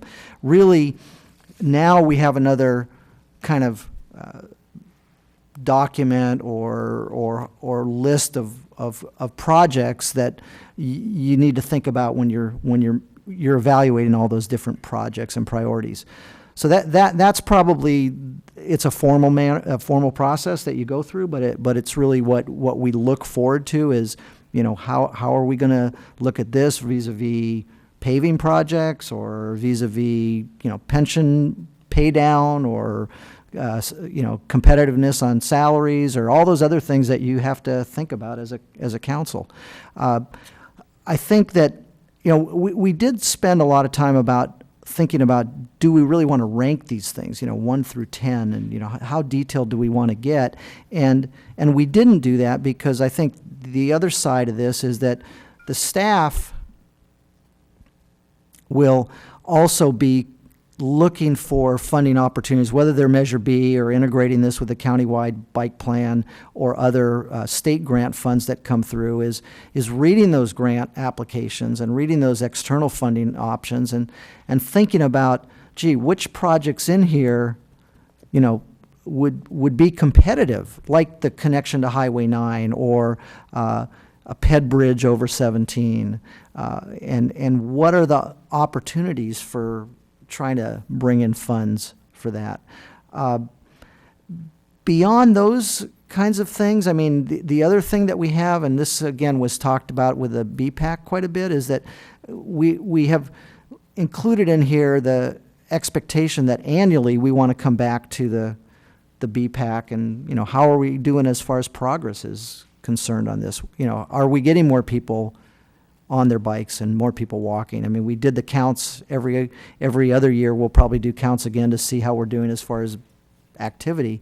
And are we hitting some of these projects? Are we, you know, we got some green bike lanes, we got some more high-vis crosswalks, we're integrating some of this stuff when we do our paving projects, but how are we doing? So there's sort of that process. I don't know, Laurel, if you want to add anything, or Matt. That's, I don't know if that completely answers your question, but Let me follow up a little bit. So I think what I'm hearing you saying is the BPAC's done, and I would, you know, I guess what I would say is I think there's more work they can do. There, you know, like I think the high-level priority bullets are really good. You're suggesting that we as the council say, okay, here comes the budget process, look at 250 line items and decide which one you think we should fund, and I'm looking for more help from the BPAC. That's actually not, and if that was how I explained it, then I misexplained myself. I really think the BPAC is now only starting their work, and I actually think that what would be extrememely positive in implementing this was if the council said, okay, in the budget, you know, we're going to appropriate $250,000, $350,000 for bike and ped projects. BPAC, go take a look at your bike ped master plan and come back with, you know, the list of projects that you think we could implement. Or, you know, maybe you do, you know, 4 or 5 years worth of allocation in the CIP, and maybe they don't spend any money in the first year or the second year because you want to save it up to do a bigger project in the third year. So it becomes an implementation plan, but it has to be based on some kind of funding plan. And that's something we don't have in here because we don't know what the resources available yet are for the council. So this leads into that process. But I would think the BPAC would provide a lot of good direction in looking at how we would implement this and how we would fund these things. If I could, one more follow-up. If I could just, and it may help answer, what may be helpful, and I'll look to Ms. Pravetti and or Mr. Morley on this, is if you recall in our January 31st priority setting session, we put envelopes of money away, in one way to say it, and we actually put aside $300,000. And it may be helpful for those in the audience as well as on the council to use that as an example of, now that we've made that a priority with the fiscal amount attached to it, what do we anticipate seeing next coming with that $300,000 using this plan as well as the BPAC's input? So let me just add on. So essentially, we are now in the process of developing our capital improvement budget. We have the recommendations from our priority setting session. We know there's approximately $300,000 that the council has identified for bicycle pedestrian improvements. We would like to integrate that with the other very specific recommendations that we got from the Safe Routes to School group that you saw. And now we're going through our commission process where we're evaluating and identifying future projects for consideration for our 17-18 budget. And as we move forward, we'll be continuing to engage our commissions through that. And then the next time we do priority setting, especially around ordinances and policies, you will have noted that there are a fair number of policy items as well as physical improvements. So at some point, the council will have an opportunity to prioritize and add those to the list as well. I just want to add one thought, maybe. I think one thing that needs to be kind of thought through is whether we want to go spend money on lots of little projects or much fewer expensive key projects that might make a bigger difference. You know, if, like I said, you know, if the bridge over 17 means 1,000 more people ride their bike in Los Gatos, that might be a better way to spend our money than $25,000 improvements here or there. So, you know, I think that's something we might want to think through further. Councilmember Spector? Thank you, Madam Mayor. First of all, Mr. Cass, you and all the community who worked on this report, it's excellent. It's not only substantive, it's readable. I could follow it, so that's good. So thank you very much. I did have a couple of questions. I want to make sure that I'm reading it correctly.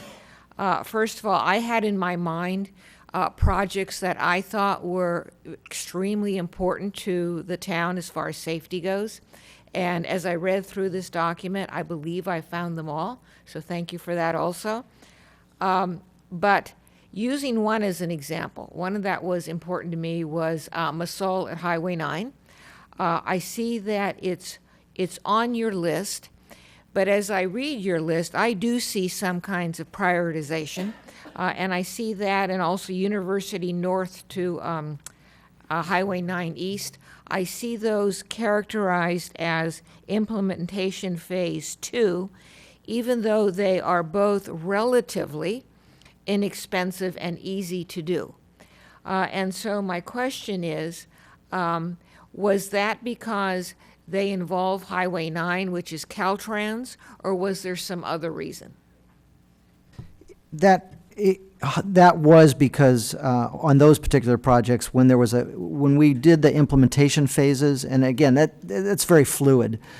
If there were other agencies involved, such as Caltrans or the Water District or the county, you know, with stuff, we kind of pushed those to phase 2 because we didn't have full control over it, or if there was any property acquisition stuff, I mean, those things got pushed out. So in that instance with Masol and with University, yes, because of the fact that we would have to work with Caltrans, that moved that into a later implementation phase. Not because that was our desire, but just the reality of working with Caltrans does make things a little bit more complicated. Understood. Then a question. I think you have these documents with the little colored bubbles that show where the improvements are anticipated, and one of them was at westbound Main and northbound University, that intersection, and it had a lot of the little bubbles, but is there something anticipated for that intersection? Because I find the people going on Main Street and then turning right onto University conflicting with those pedestrians who are crossing University. So is there anything anticipated for that? I think there is, but I didn't understand what it was. So I heard two things. There's the Main and University intersection, and then there was also, Main and Santa Cruz intersection, and there's also the Main and University intersection. And my question is related to Main and University. Yeah, and so for Main and University, yes, it is identified as one of the projects. It includes new crosswalks or bulb outs. It hasn't been designed yet, but the Bike Ped Master Plan recognizes that there, and it's not you don't have crosswalks on both legs of that intersection. And so another thing that we've included in here is where we can provide crosswalks at all legs of an intersection. It's a much more desirable pedestrian environment. So we haven't designed it in the plan, but we've identified that intersection does. And you're right, the arrows and the walking. And then you have the it's in there, and we would love to address it. All right, and then my last question. Over the past year, issues have come up with regard to Kennedy and crossing Kennedy. And I think there was a mention made in this document or maybe in our staff report, but that couldn't occur because it's not an intersection. Can you refresh my memory on that issue? So we're talking about, I know Matt's been involved in talking with the community there. I don't believe we have anything specifically in the plan for Kennedy, correct? Correct. So there's several areas of Kennedy where we've had concerns over the last year from Los Gatos Boulevard on several locations out to where it becomes very rural.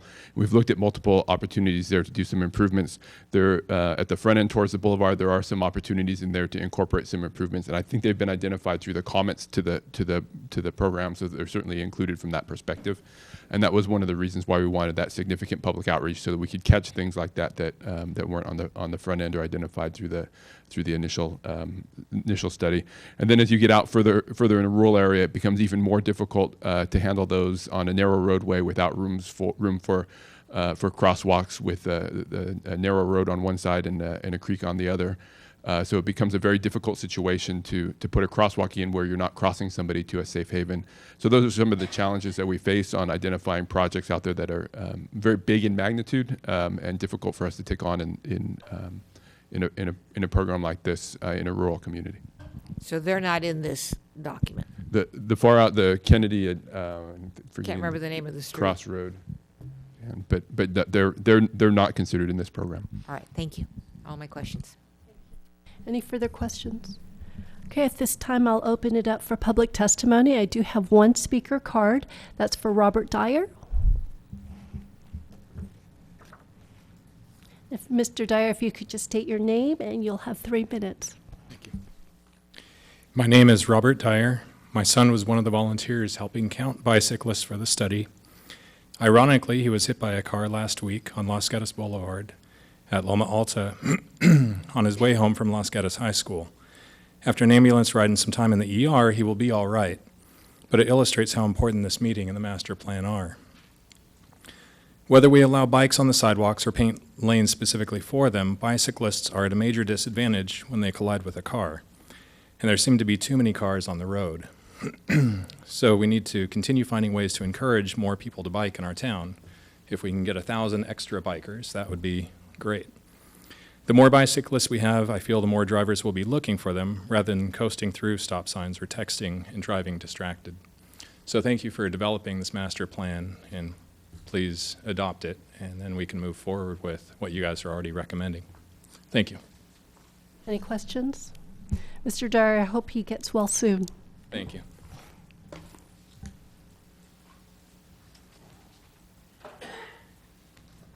Maria Risto. Hi, Maria Risto, 85 Broadway. First of all, I want to thank the council for creating the BPAC, which allowed citizens and commissioners to create the Bike and Ped Master Plan. I want to thank the staff and the police department and all the groups that contributed to it, including through the open meetings. One point that was brought up when Council Member or Vice Mayor Rennie was asking questions about the Bike and Ped Master Plan is, this is a living document, it's a roadmap, and another advantage of having this in place, whether you prioritize the projects or not, you've got all these projects set out there. So we have kind of a view of where we want to be in 5, 10, 15 years. It can be updated, but this is a starting point, and this is a point that we have never had. If or when a new project comes along, a development, a building, an improvement that touches the sidewalk, the street, the curb, we now have a template that says, if you're going to do any kind of construction there, you need to put in the bike path, or you need to put in sidewalk. Whether it exists along there yet, if we have plans for a sidewalk and somebody's putting in a building and they're touching that public land, we now get that segment of sidewalk. We can start putting pieces of the puzzle together. And so you don't have to worry about whether you get the entire 3 blocks of sidewalk. If you get one piece and then another, this is another way to forward this vision. So I just wanted to make that point. Thank you. Any questions? Thank you. Okay, I have no other speaker cards on this item.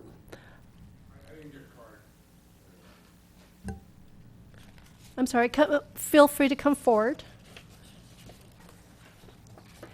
And then if we could just hand him a card for him to fill out afterwards, that'd be great. Larry Edgar. I live downtown. Question. I submitted a couple of letters to Bob. Is that Bob? Yeah, hi, Bob. And somehow there was a mix-up in terms of timing or whatever, logistics, but I submitted another one before 11 this morning, which I was told would be included, which then I was told later it was supplemental material. I assume it's on your desks. Is that, will you guys look at that? Great. Okay, the main thing for me with this thing is I think probably most everything about the program probably is good. One thing that hasn't been mentioned, I brought this up to council members before. I know I'll talk to you about it, Rob.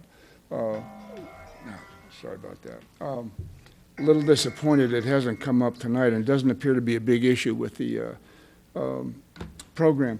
I want to see section 5.30.020, which is about bicycles on the sidewalks. I want to see that elevated to specifically identified, which I believe is the term used in the document. It's been a problem for years, and nothing essentially has ever been done about it. There needs to be signs on the main downtown streets and strategic locations.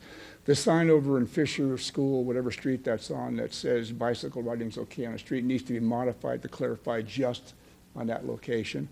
And it needs to be enforced. And I know the police in the past, I won't mention the chief's name, but the previous chief, directly told me that the chances of that ever being enforced are pretty weak because it's not a priority, but it is a priority. I live downtown, I'm retired, I walk my dog, but I don't walk my dog downtown anymore because it's too damn dangerous. There's too many people who just don't have a clue about safety with their bicycles, and every day goes by I see some crazy thing happening that could kill people, and I have no research as to whether that's happened, but I wouldn't be surprised, and it certainly will at some point. There's some pretty dangerous things happening. So to me, it's a good law. It's been there for a long time. It's never been enforced as far as I know. I want to see it enforced. I want to see it included and elevated to whatever it has to be with this program. Thank you. Thank you. Go ahead, Vice Mayor. Thank you. So, Mr. Edgar, let me ask staff first, and then I have a question for you. I believe that kids can ride bikes on sidewalks anywhere in town. I want to make sure that's 10 years correct. old. Well, let's ask staff first.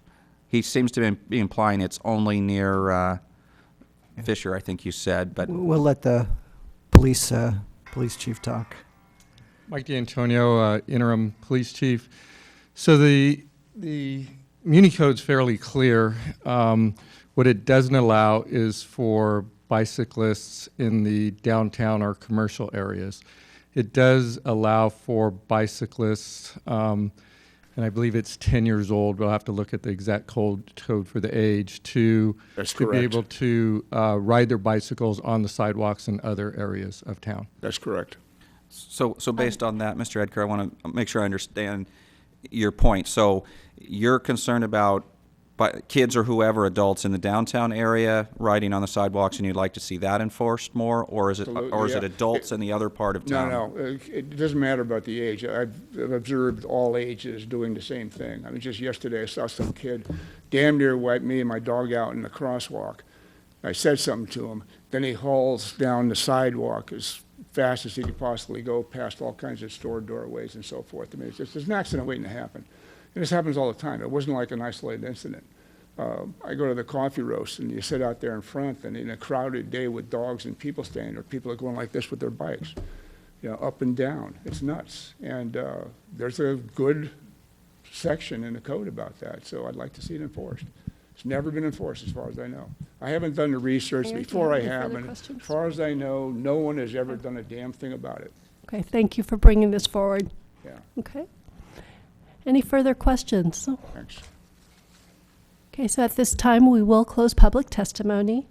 That does, and if there's any further questions of staff, I do have a question for, I guess, to staff, and I'll see who best answers it.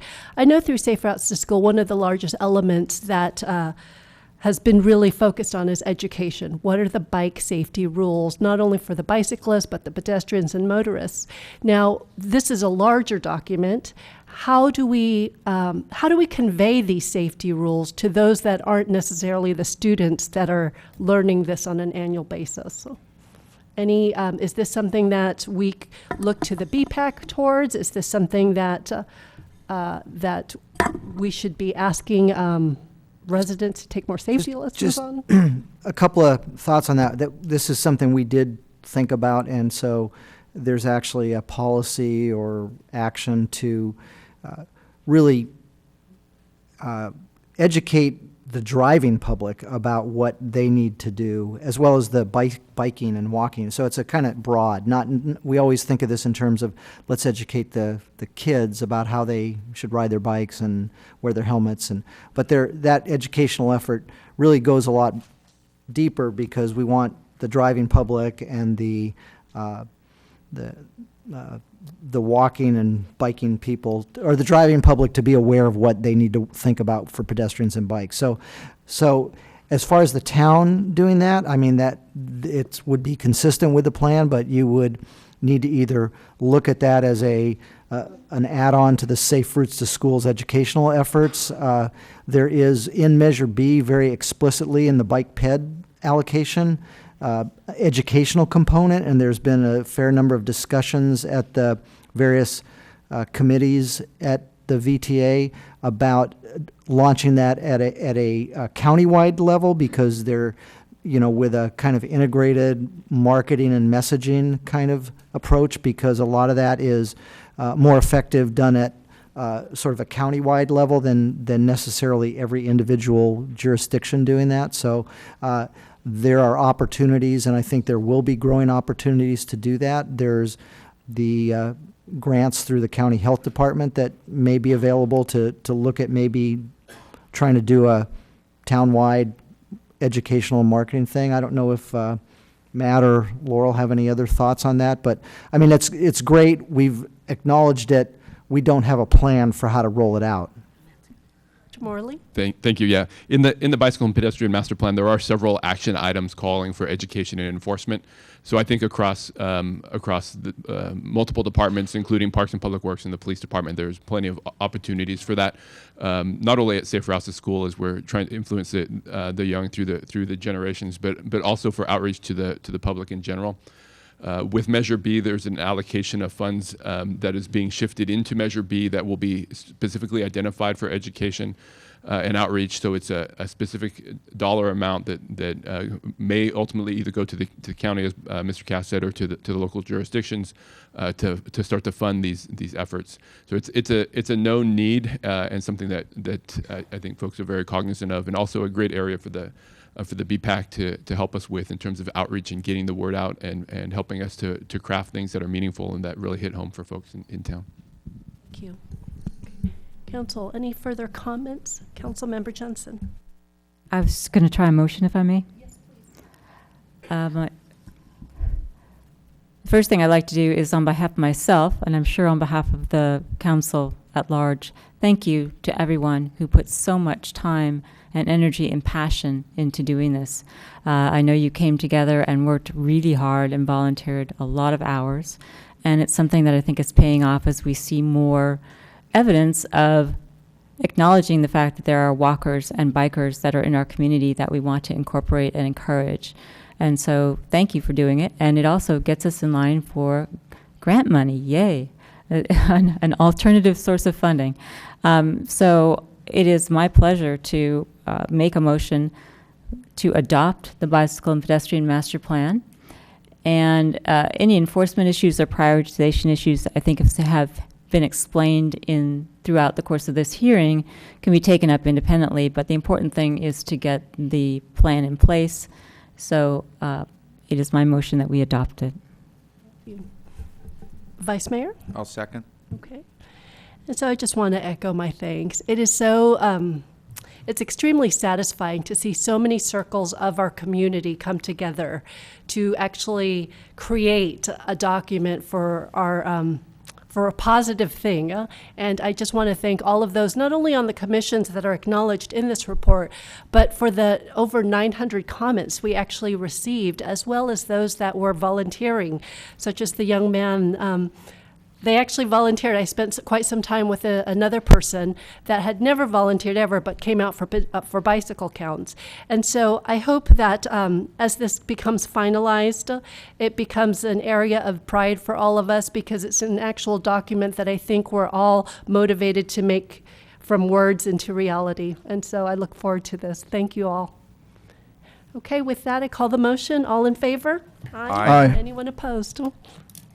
Passes unanimously. Thank you all. Thank you, Mr. Castle. Thank you. Okay. We are now moving to agenda item 8, which is the Council Policy Committee's recommendations to discontinue the neighborhood parking plan process, maintain all existing parking permit areas, expand and rename the Eastside parking permit area to high school zone, and absorb current preferential parking pilots. So,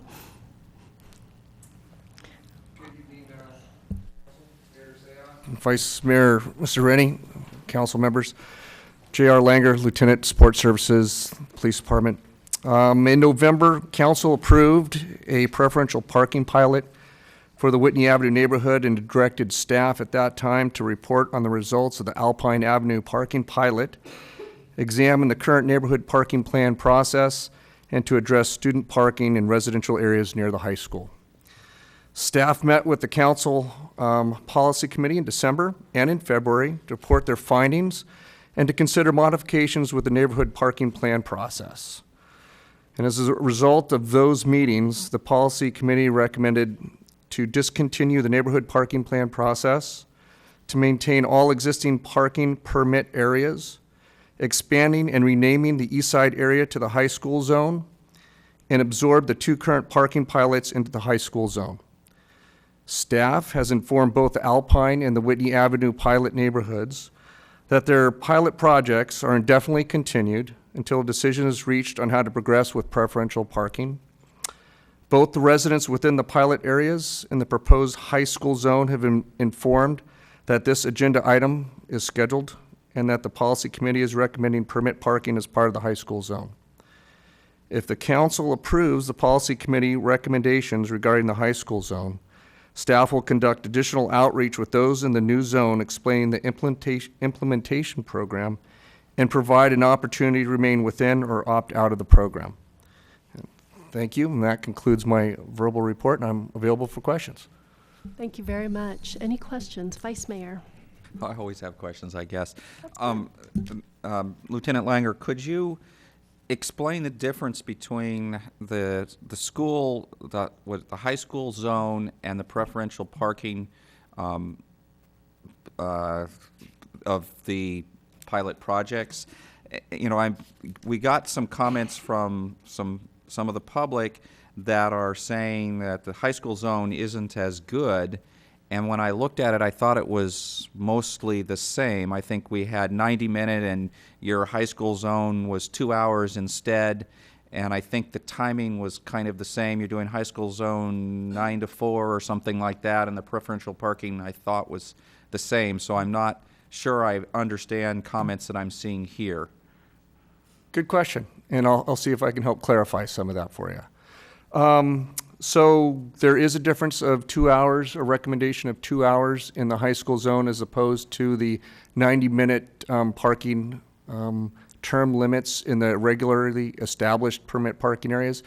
And staff proposed that basically for a couple of reasons. And the first reason is to try to reduce the amount or impact of privatization on public streets to the public, to allow visitors and service providers a little bit more opportunity of time to come and see the people that they come to see and provide their service, possibly to reduce the need for people purchasing permits to have their friends or other people come over to their residence.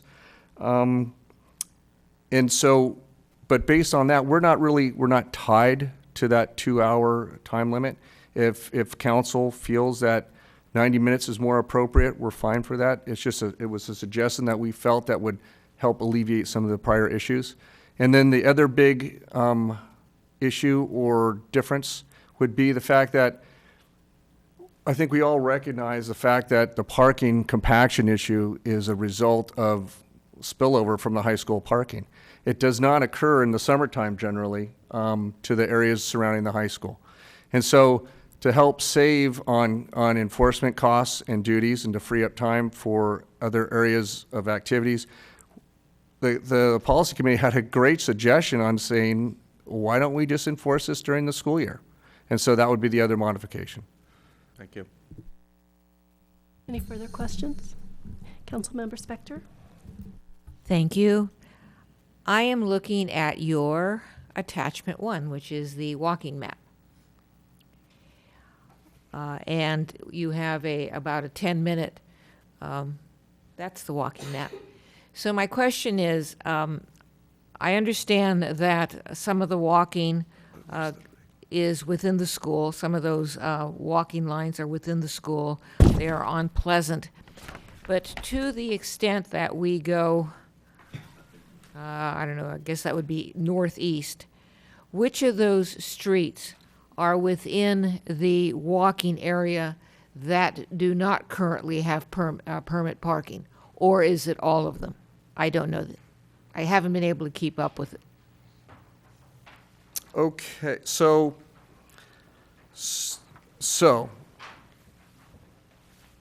I would, in looking at this, I think a little portion of all of those might have a small portion of permit parking. We're looking at expanding some of that area. New York right now would include new permit parking on it. Parts of Bella Vista would include new parking on it. Statia would include new permit parking on it, as would Wheeler. Loma Alta Boulevard would also receive permit parking. We would extend Johnson a little bit to receive some permit parking. I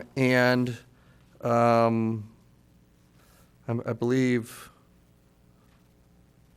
I believe that's what it is. That's the streets that would receive the additional parking. All right, thank you. Thank you. So Lieutenant Langer, I don't know if you've mentioned this, but I think there's a process which the residents are going to vote, and they can vote to not be part of the high school zone if they want. How big of an area, or maybe I should say it the other way, what's the smallest area that they could vote to not be part of the high school zone? I think we have to look at this and establish how that is. And so we would probably establish natural boundaries for the different neighborhoods. And so I would say blocks of a street should be considered for a natural boundary. If it's a new street or if it's in considerable amount of distance, we could reduce that to a half a block or change it. We're very open to how we consider about establishing this. It's what we recognize is the fact that there is an issue in that area, and it hasn't gone away. It was there. It was present in 2001 when the parking plan was introduced, and it's still there today. And what we're looking for is an opportunity to provide this whole area to change over to permit parking with one opportunity, instead of having to take these separate areas off as one-offs when they feel the expansion of the balloon when another area does incorporate permit parking. Okay, thank you. Lieutenant Langer, thank you for this. I just wanted a confirmation. Town Manager Pravetti and I had shared the proposal idea with the high school administration and encouraged them to provide any specific comments. To this date, have you heard any? I have not. Okay. And as we move forward, I'm assuming there's a safe route to school meeting between now and when this would come back, so this would be another opportunity for staff to share with the high school committee, at least, the proposal. It would be, and we would look for every opportunity we can to gain their collaboration with this. Okay, thank you.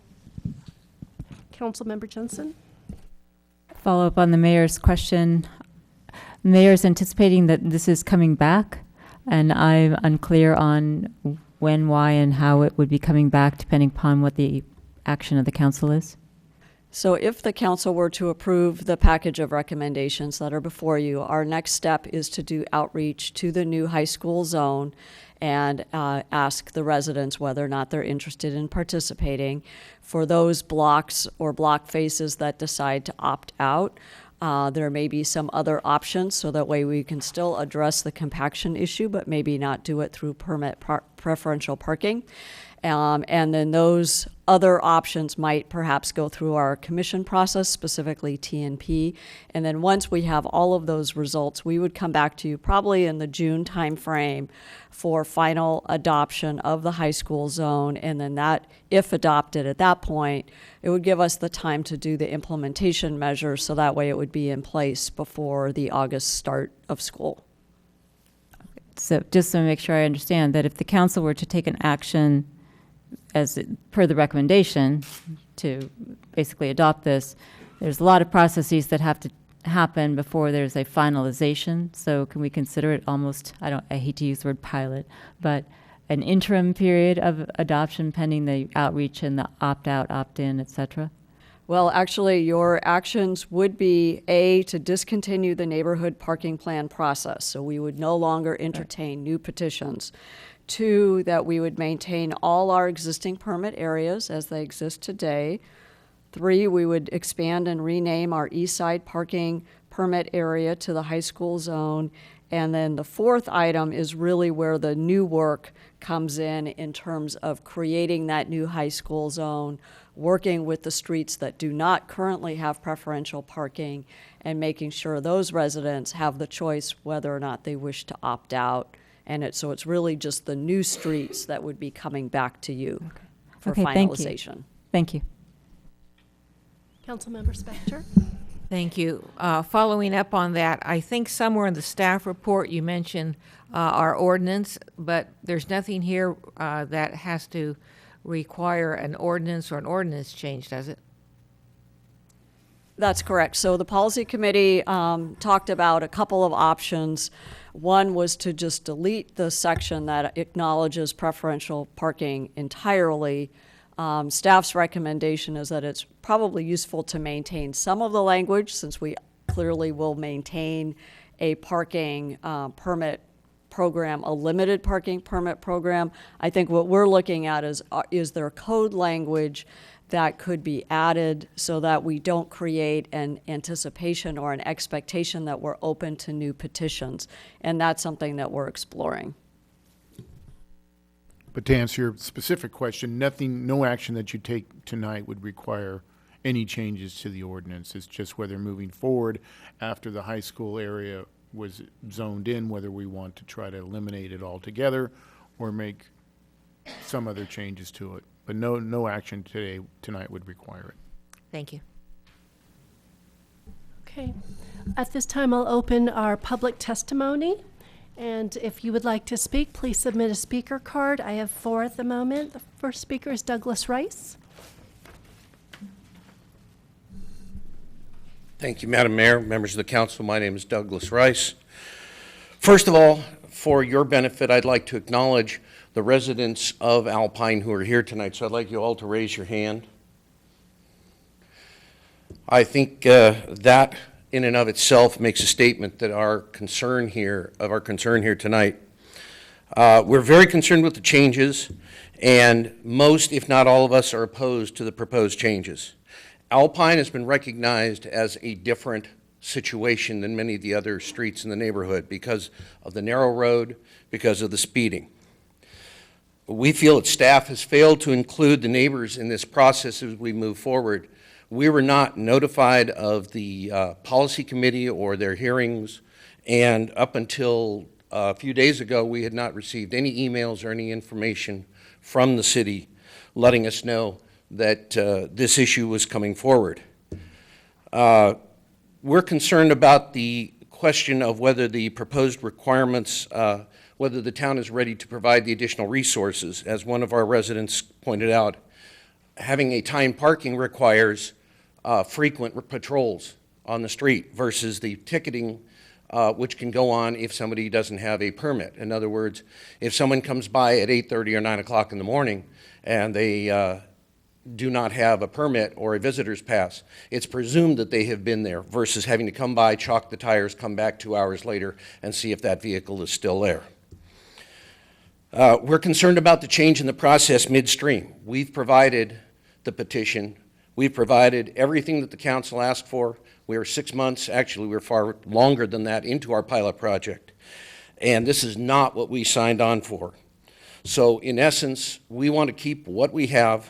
It's not broken, don't fix it, and we do not want to be part of the high school zone. Thank you. Actually, Mr. Rice, you have several questions. Councilmember Spector and then Councilmember Jensen.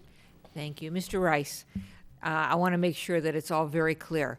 You don't want to be, your street does not want to be part of the high school zone as it's proposed because? Simply because what you're proposing with a 2-hour time limit will allow students to park on the street. It will allow extended parking for the businesses at the foot of the street, which was part of the original problem. And we don't have how do I want to put this? The resolution that we have now, which is the return of the street, the enhanced safety of the street, the additional parking for what we need as residents. What we would have is students parking for 2 hours, hoping that they don't get a ticket, coming over and moving their cars because we have an open campus, then leaving their cars there and then coming back after school. That's what we foresee happen. Thank you. Councilmember Jensen. Thank you. It's along the same lines. The proposal is to change the parking from 2 hours to 90 minutes. Can you explain to me why that half hour is critical in your mind? No, we're at 90 minutes right now. I know. And the proposal is to go to 2 hours, right. yes. What is it about that 30 minutes that is critical in your mind? The criticality is simply the fact that it opens up new avenues for the businesses at the foot of the street, particularly the hair salon, to have more cars parking on our street, and that is something that we have, for the most part, eradicated over the last 12 months. Okay, so that 30 minutes you think is the deal breaker? I don't think it's a deal breaker. I think the permit process and what we have gone through and the fact that that is potentially being cast aside is the deal breaker here. Okay. My second question has to do with what you just said, which is, quote, we need that parking for residents. Can you explain to me what you mean by that? How and why is it that the residents need that parking? Okay. Let me give you for instance. This morning, we have a construction project across the street with visitors' passes. They had 5 vehicles on site. We had another construction process going on across the street with 3 vehicles. We had 2 vehicles at our house doing a construction project that were on property, they were not on the street. And up the street, there's another construction process, and we foresee another home being built at the foot of Alpine starting in probably 6 to 12 months, which will be a 1-year project, which will incur additional construction projects. Okay, so you're purchasing permits for all of those trucks? Or people on the street are? For my property. Well, not you. I mean, you're speaking for the residents. So am I to understand that all of those construction trucks are getting permits? To my understanding, yes. Okay, thank you. Councilmember Leonardis. Thank you, Mayor Sag. Mr. Rice, I remember before we implemented the pilot program on your street, personally experiencing cars parked on both sides of the street and having a very narrow tunnel with which through to navigate on the way to the school in the morning. Because of the unique character of your street. Since we've implemented this pilot program, that situation has been cured, I feel. Do you anticipate if you were absorbed into this new high school plan that situation could return, which in my opinion represented a significant safety problem? I would agree with that. Conjecture that we believe that the problem will return. And let's also remind the members of the council that through this entire process, the fire department and the fire district was never included in the process, never was notified of the problems on Alpine. And when they came out and saw the problems, they were horrified because they knew full well that they couldn't get fire trucks through in the event of an emergency. So we fixed more problems than just parking and just relieving the neighborhood. We fixed a clear safety problem. The accidents that were occurring on Alpine with the speeding, we went and put in the speed humps. That has helped to a certain extent. However, there is a noise increase because of that, and there's other issues there. So we still see speeding, we still see things happening post-school hours, preschool hours. Any further questions? Thank you, Mr. Rice. Thank you. Pamela Nerney.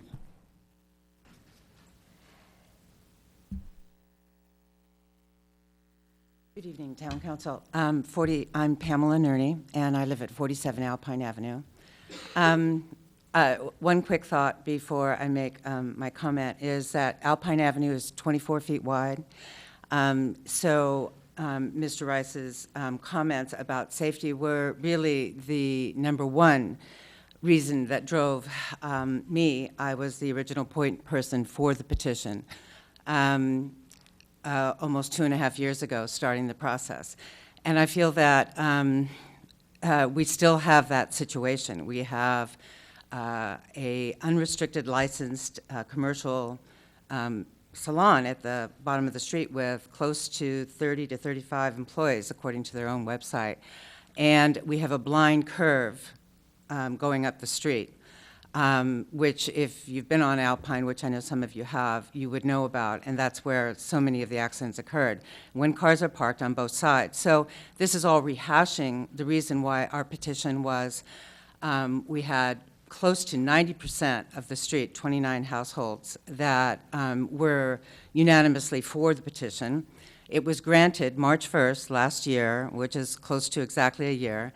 The pilot was, by all reports, including the towns, a huge success. We never were privy to the data that came up afterwards. We lived there every day, and it solved all of the problems that we were seeing for safety and fewer students coming up the street, no more tailgating, no more garbage, the nice things that were involved as well. But safety-wise, our lives and our quality of life were dramatically increased. So I feel that we operated in good faith and did our due diligence, and appreciated the town's help at the time. And in November, I started asking, where's our permanent status? And we weren't told anything. And then a questionnaire came out from Jackie Rose, please answer this question. And the majority of Alpine residents took the time, filled out the survey, said what a resounding success it was. So I'm requesting respectfully that our status be maintained and you leave our situation as is. Thank you. Any further questions? Okay. Maria Risto.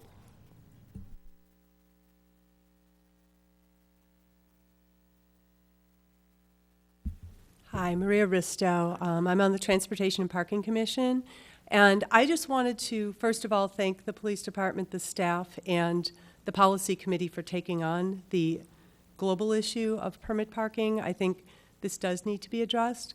Working with the high school is working to shape and change the culture so that there can be more biking and walking. We have excess parking at Miles Avenue. And so with the effort to try to push the parking over to Miles Avenue, how do you eliminate easy parking on the street for the students? This is going toward getting more kids to walk and bike and park in more appropriate areas. To that end, I would say if you look at the larger issue, the parking in the high school district really needs to be 90 minutes. The school period is not 2 hours long. And so, for example, with an open campus, a student coming back at lunch could then park anywhere in the high school district because the end of lunch to the end of school is less than 2 hours. Similarly, any student who's driving who does not have a first period class can arrive at the end of tutorial, park for about an hour and a half, hour 40 minutes, and move their car before that 2 hours is over at lunch. And so I think that might be a little fly in the ointment, and I think if the objective is to shape where students park, not necessarily because we're trying to keep students off public streets, but because we're trying to shape driving and transportation choices, then I think the 2 hours will not serve that purpose. And I think you need to stick with the 90 minutes that's already in place at the Olive Zone and on Alpine as you expand this. So that's just my observation as a parent of a high schooler. Thank you. Any questions? Thank you. Bruce Mitchell. Bruce Mitchell, 98 Alpine Avenue. Kind of paraphrasing what's already been said by Doug and Pamela. We've had a pilot program, and if I was going to rate it as an aviator, I'd say it's an ace. It's accomplished its purposes. The 90 minutes is working. We just heard reasons why 2 hours would open it up to not working or not being so effective. We're very happy with the results of the program. Now we have been at it for 2 years. We'd like to have a permanent progress that we've made. And in terms of the high school zone, I hope that would include the provision that the high school provide adequate on-site parking. And then we can eliminate a lot of these problems. Thank you, Mr. Mitchell. Any questions? Okay. Thank you. Any other speakers? Seeing none, I will close public testimony for this portion and look to the council for further questions of staff, comments, and/or a motion. Councilmember Leonardis, and then Vice Mayor, and then Councilmember Jensen. Thank you, Mayor Sayoc. Would like to ask staff if the Alpine program that is in place now can be adopted permanently based on the input from the public this evening and eliminated from the rest of this, the rest of the recommendations in the report.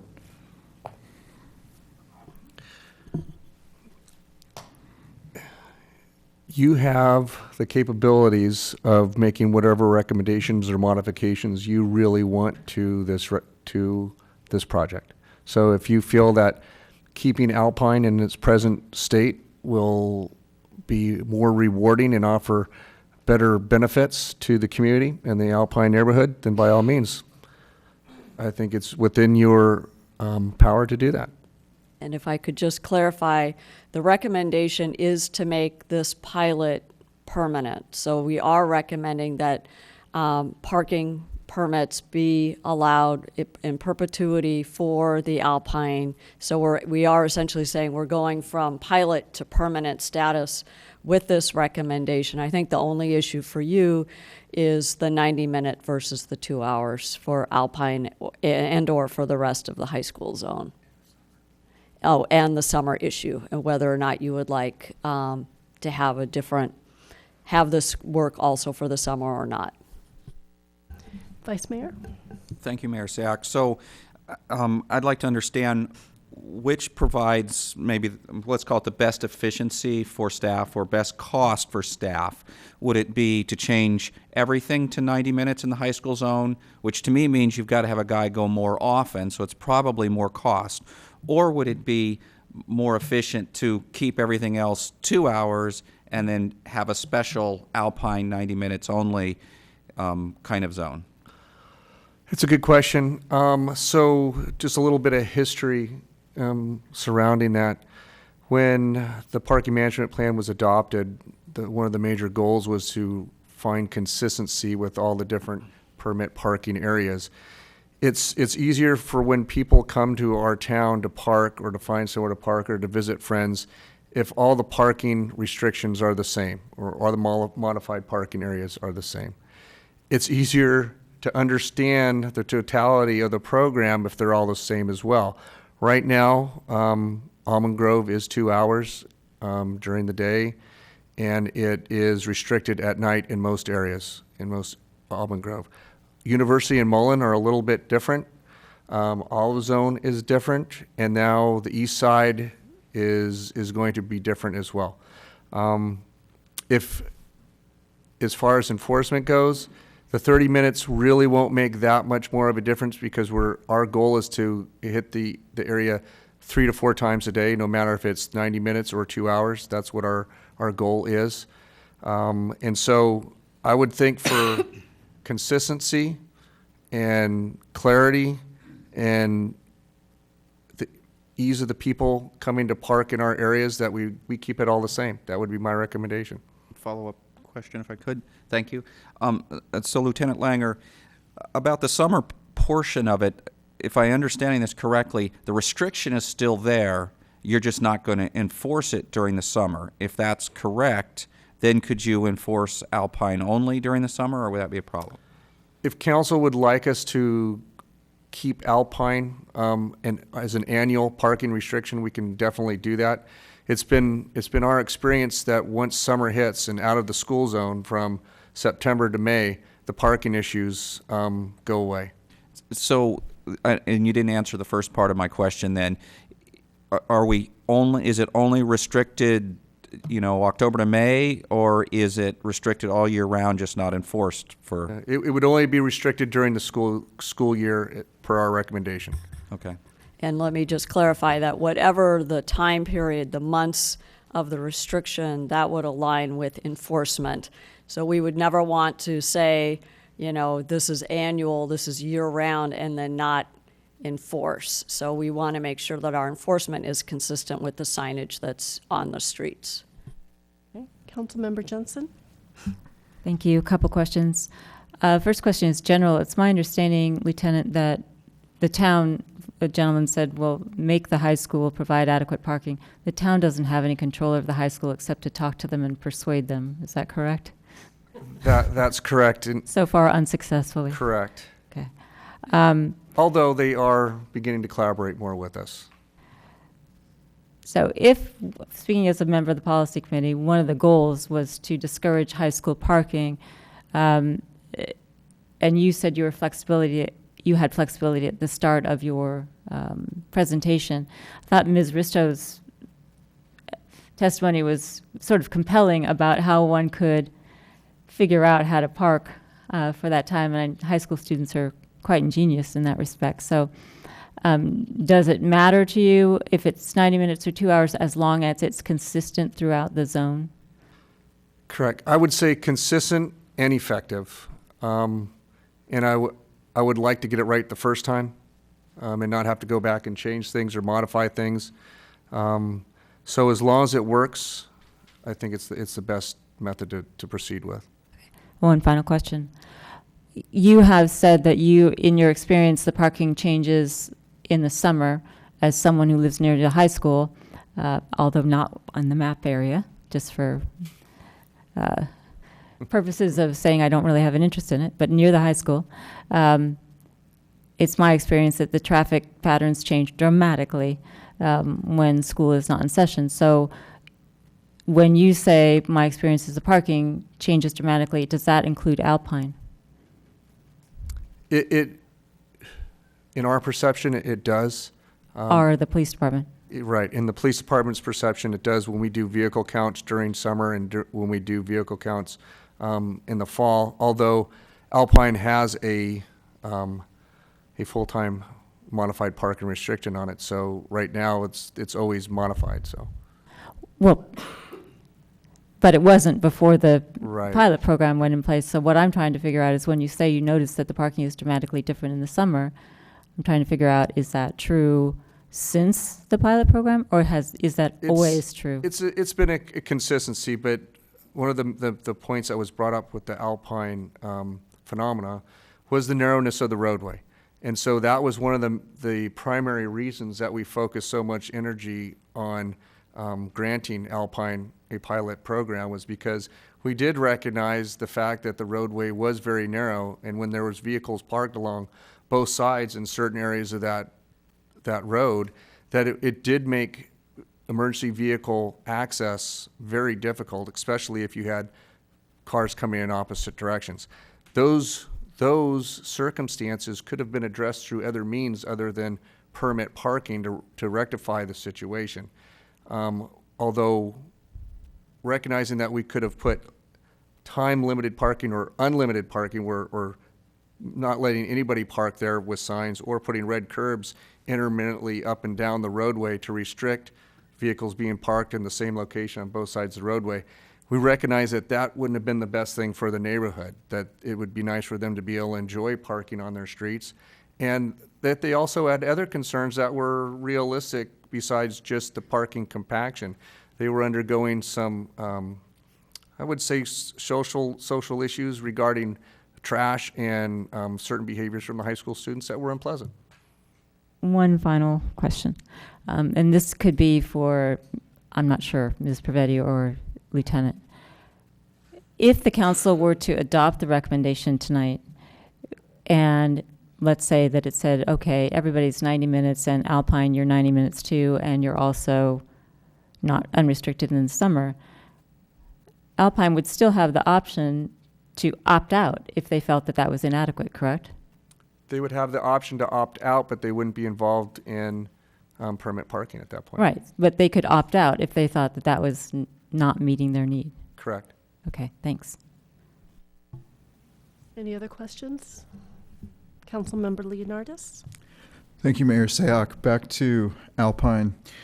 So a hypothetical question right now in the middle of summer. If somebody parks on Alpine and they stay beyond, what is the current limit? 2 hours there right now? 90 minutes. 90 minutes is the current? Okay.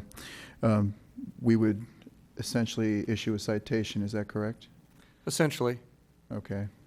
So I just wanted to clarify that and then emphasize the point that I heard again from the members of the public that they're very happy at the current time. And I have personal experience with driving down that street before the pilot program. It was quite unpleasant. Lieutenant, one of the, as we discussed this in depth, one of the issues that we had also discussed was making a cost recovery program. Whether it's 90 minutes or 2 hours, the fees that you are proposing as part of this, do you still feel they would be adequate to do adequate enforcement? At this point, we're not recommending a change to the permit fees. So last meeting, we had a proposal before you as part of our fees and fines schedule. The fees and fines schedules were adopted with consumer price index increases only. They were not, the parking permit fee proposal was not adopted last time. At this point, as described in the report, we are not proposing an additional fee increase to the permits. If the council agrees that we are not going to be entertaining new petitions, that reduces a lot of what was not being recovered in our costs. So as a result, if council is interested, we would like to do a more thorough analysis of all the costs associated with permit parking as well as revenues, and in the future bring a new permit price for your consideration after doing outreach to all the current and possibly potential new permit areas. But we did not have the time to do all of that work for this evening. Thank you. Any further questions? Okay, comments and or a motion? Councilmember Leonardis?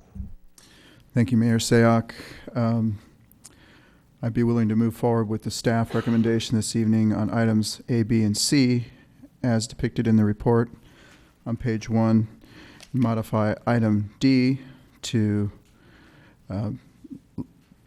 exclude Alpine and leave it the way it is now and make it permanent. I guess we're still in what's called the pilot, but convert that pilot that has been very successful on Alpine to permanent. And we'll leave Whitney as part of the high school zone. That would be my motion.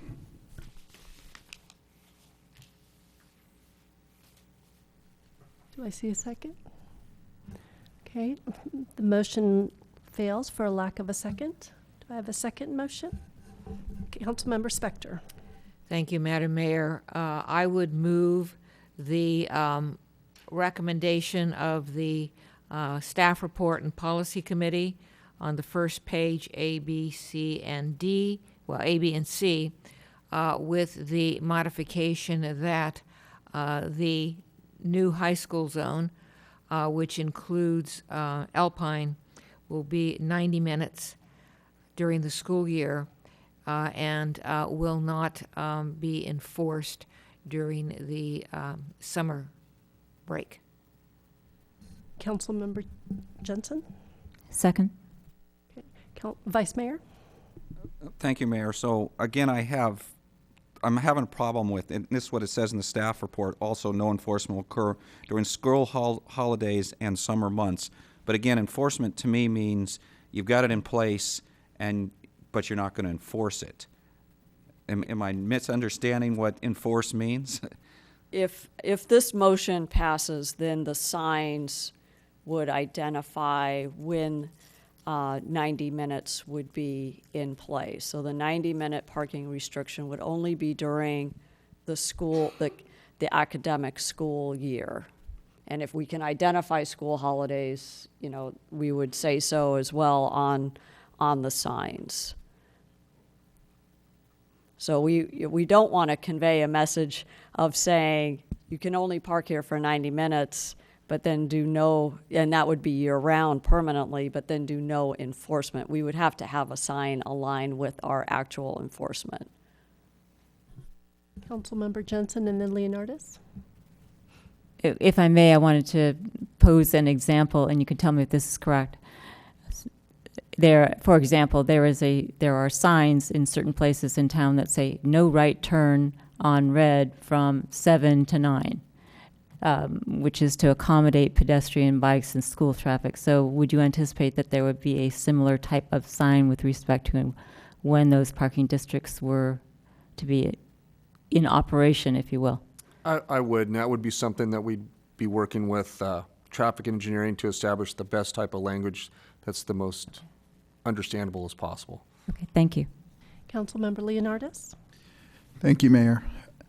To me, it just seems like a cantankerous thing for staff to keep track of and create signage for. Again, I think the purpose of the enforcement and the purpose of the pilot was, in my opinion, primarily for safety. It was getting down Alpine with cars that were parked on both sides of the street. And Lieutenant Langer has illustrated that they thought about things like red curbs to eliminate those problems, but that was something that would have been not ideal for the residents and parking in front of their homes and those kinds of things. So I'm looking at this street as being a very unique situation because of its narrow width. And as far as enforcing parking at certain times of the year, whether it's Labor Day weekend and they have Monday off, or a teacher's holiday, or ski week, or winter break, or spring break, or anything else, summer vacation, and ignoring those days, I think, doesn't really address the public safety problem. I think the residents came in and they spoke tonight on this, and to me, I think leave well enough alone. What they have there now is working, and I would say make the pilot program permanent. Any other comments? Okay, I'll call the question. All in favor? Aye. Opposed? No. So it passes 4-1 with Councilmember Leonardis dissenting. Thank you. And Ms. Pravetti, if you could just remind me, and excuse me, Lieutenant Langer, so there will be further outreach with the neighbors that are affected with this new plan? That is correct. Okay. Okay. Council members, how are you guys? Do we need a break before we move on to 9 and 10? If we could just take a 5-minute break, we'll be back in 5 minutes.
the 5-minute, well, it went longer, but thank you very much for the break.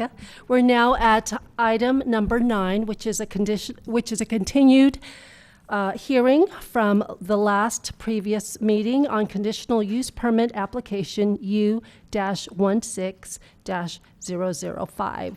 I do need to make comment that because it's a continued hearing, at the last meeting we did close public testimony, so there will be no further public testimony. But if you do have specific comments that you would like to enter into the file, those may be written in and submitted to our clerk, and those will be submitted. Okay. So I am going to look to Ms. Zarnowitz for an update since what has transpired. Thank you, Mayor and Council. In February, the Council approved the modification of this CUP consistent with the Planning Commission recommendation and also with modified conditions, which included entering into and drafting an operating agreement with the owner of the business.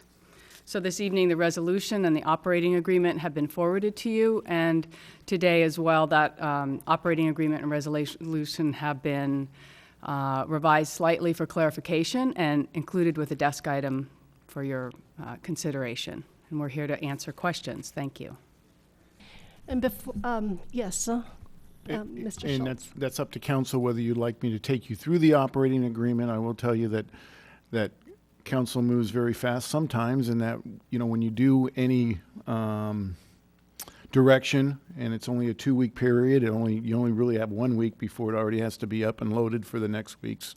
So I had approximately 1 week to get this operating agreement done. I did look at a couple of the other ones we have in town, which were not helpful in my mind, and so I tried my best to get this together, and I can go through with you my thought process if you'd like, or I can just answer any specific questions. Why don't we open it to specific questions? But before we begin, I do want to mention, and this may lead to a discussion, I'm trying to open up the actual operating agreement. I did catch something different from my recollection of the last council meeting in terms of enforcement. I believe it was number 6 in the operating agreement. So if we could just turn to that.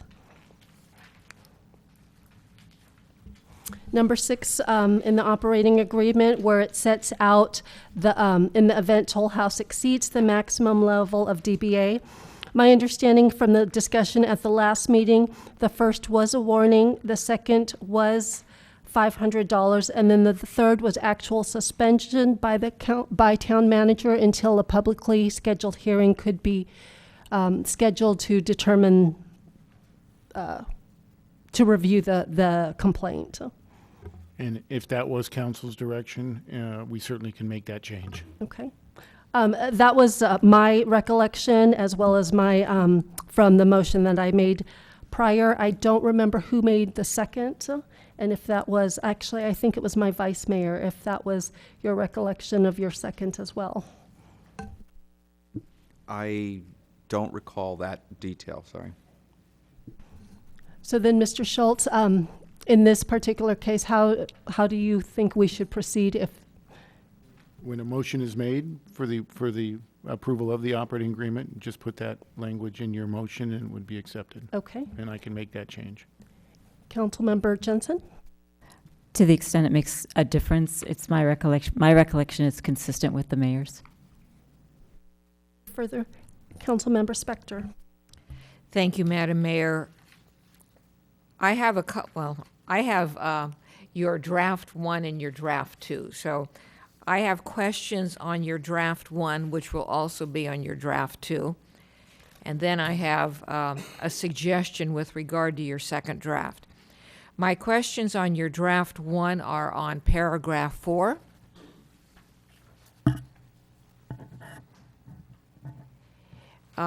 It states, first line, monitoring devices of an agreed-upon type. Where is agreed-upon type defined, since this is the contract between the town and the toll house? So it's not defined, but what would occur is we'd sit down with the applicant of the property and their noise consultant and look at the different types that would be able to monitor the the noise requirements and allow that data to be stored and allow that data to be used so it can go to the smartphone. So I think there's enough in there to know what we're looking for. But I didn't have the time to start doing the research as to, say, monitor 2X71-6. I don't have that yet.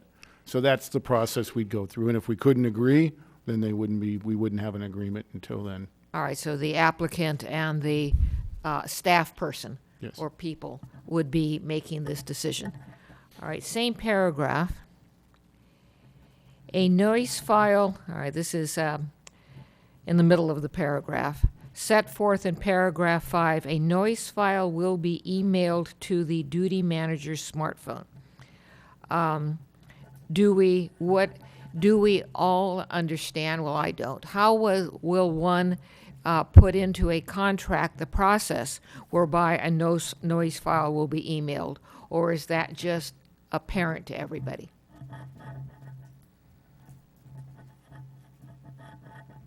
I'm not sure I understand the question. Yes, I think it's apparent that the device that we pick has to have the capability that if there's an exceedance on the noise device, that it'll automatically be sent to the manager that's on duty to their smartphone so that they are aware immediately. The purpose of this is to make certain that if you just have the noise monitoring device there and an exceedance occurs and they're maybe across the way in the hotel, they'd have no idea that it exceeded at that point in time.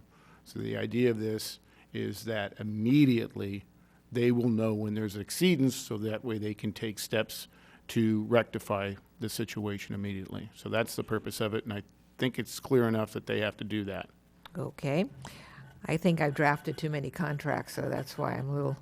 Also, on that same paragraph 4, it references blah, blah, blah being sent to the town manager of Los Gatos. Could we please put how that happens?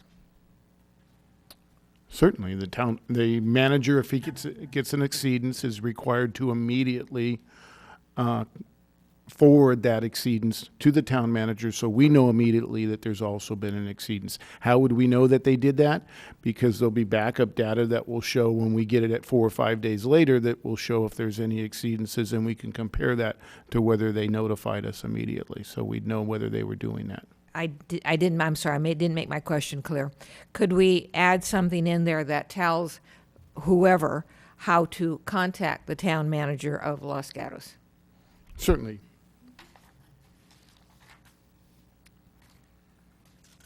And then on your draft, your revised draft, so this would be number 2, on page 3, paragraph 6, you made changes in paragraph 6 from the original paragraph 6. And I see the changes you made. I can read them, but I didn't understand why you made those changes. So in my mind, when I read it over, when I had the chance to read it again after it was already published, my mind is that a warning would occur for each entertainment event. So in other words, if there was an exceedance and a complaint at 7:30 at night, they would get a warning for that event. It wouldn't be a 7:30 an exceedance, an 8 o'clock exceedance, and a 9, and we'd automatically shut them down for good. So it's each event counts as either a warning, the first, and that's why I wanted to put in the language separate and subsequent entertainment event. We certainly could take that out and just say if you had one event, and like I said, an exceedance and a complaint occurred at 7:30, and I issued a warning that quickly, and then another one occurred at 8:30, we'd issue a $500 citation, and then if it was again in that first event, or any event, we could shut them down for good. We certainly can change the language, but my reading this and other operating agreements, it was for each entertainment event. Thank you. Any further questions? Councilmember Johnson. Just a small follow-up on the smartphone thing. I take it from the discussion that the notion is that what's supposed to happen if the noise is too loud is that the manager gets notified immediately, i.e. they get texted. So this, and that's why it says smartphone. So we're saying email a noise file. I mean, aren't what we really wanting to do is to notify them, and then you could attach, something and then aren't we wanting to then notify the town manager?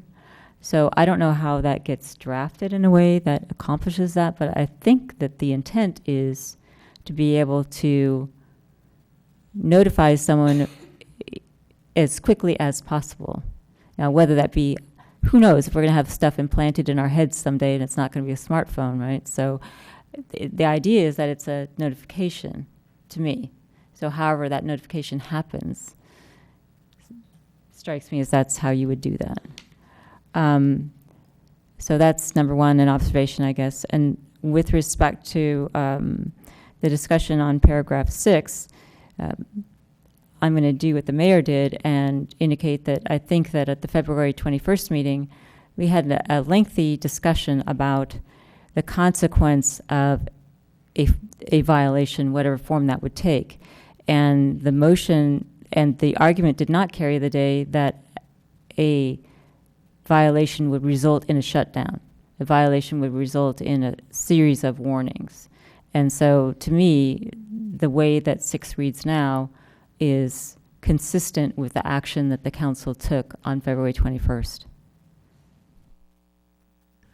But I do want to make sure that we're clear. The six now that we're referring to. I'm sorry, the modified the desk modified item. 6. That the third is a suspension until a public hearing to review That, the matter. yes, as I indicated earlier, that's consistent with my recollection that we were saying that it would result in a shutdown. However, we did not say that the first violation results in a shutdown. And so if the first violation is I call at 7:30, I call at 7:35, and I call at 7:40, I'm shut down, that is not my recollection of the intent of the motion or with the council's action. Yeah, thank you, Mayor. So the way paragraph 4 reads is it says an entertainment event could shut it down. And I thought we originally focused on live music. So this now seems to go beyond live music because I don't see anything that actually says live music in here. It just says an entertainment event. So if they had a wedding with nothing amplified and there was a lot of people cheering, that could cause an event that the manager now needs to figure out how to solve since he has nothing to turn down.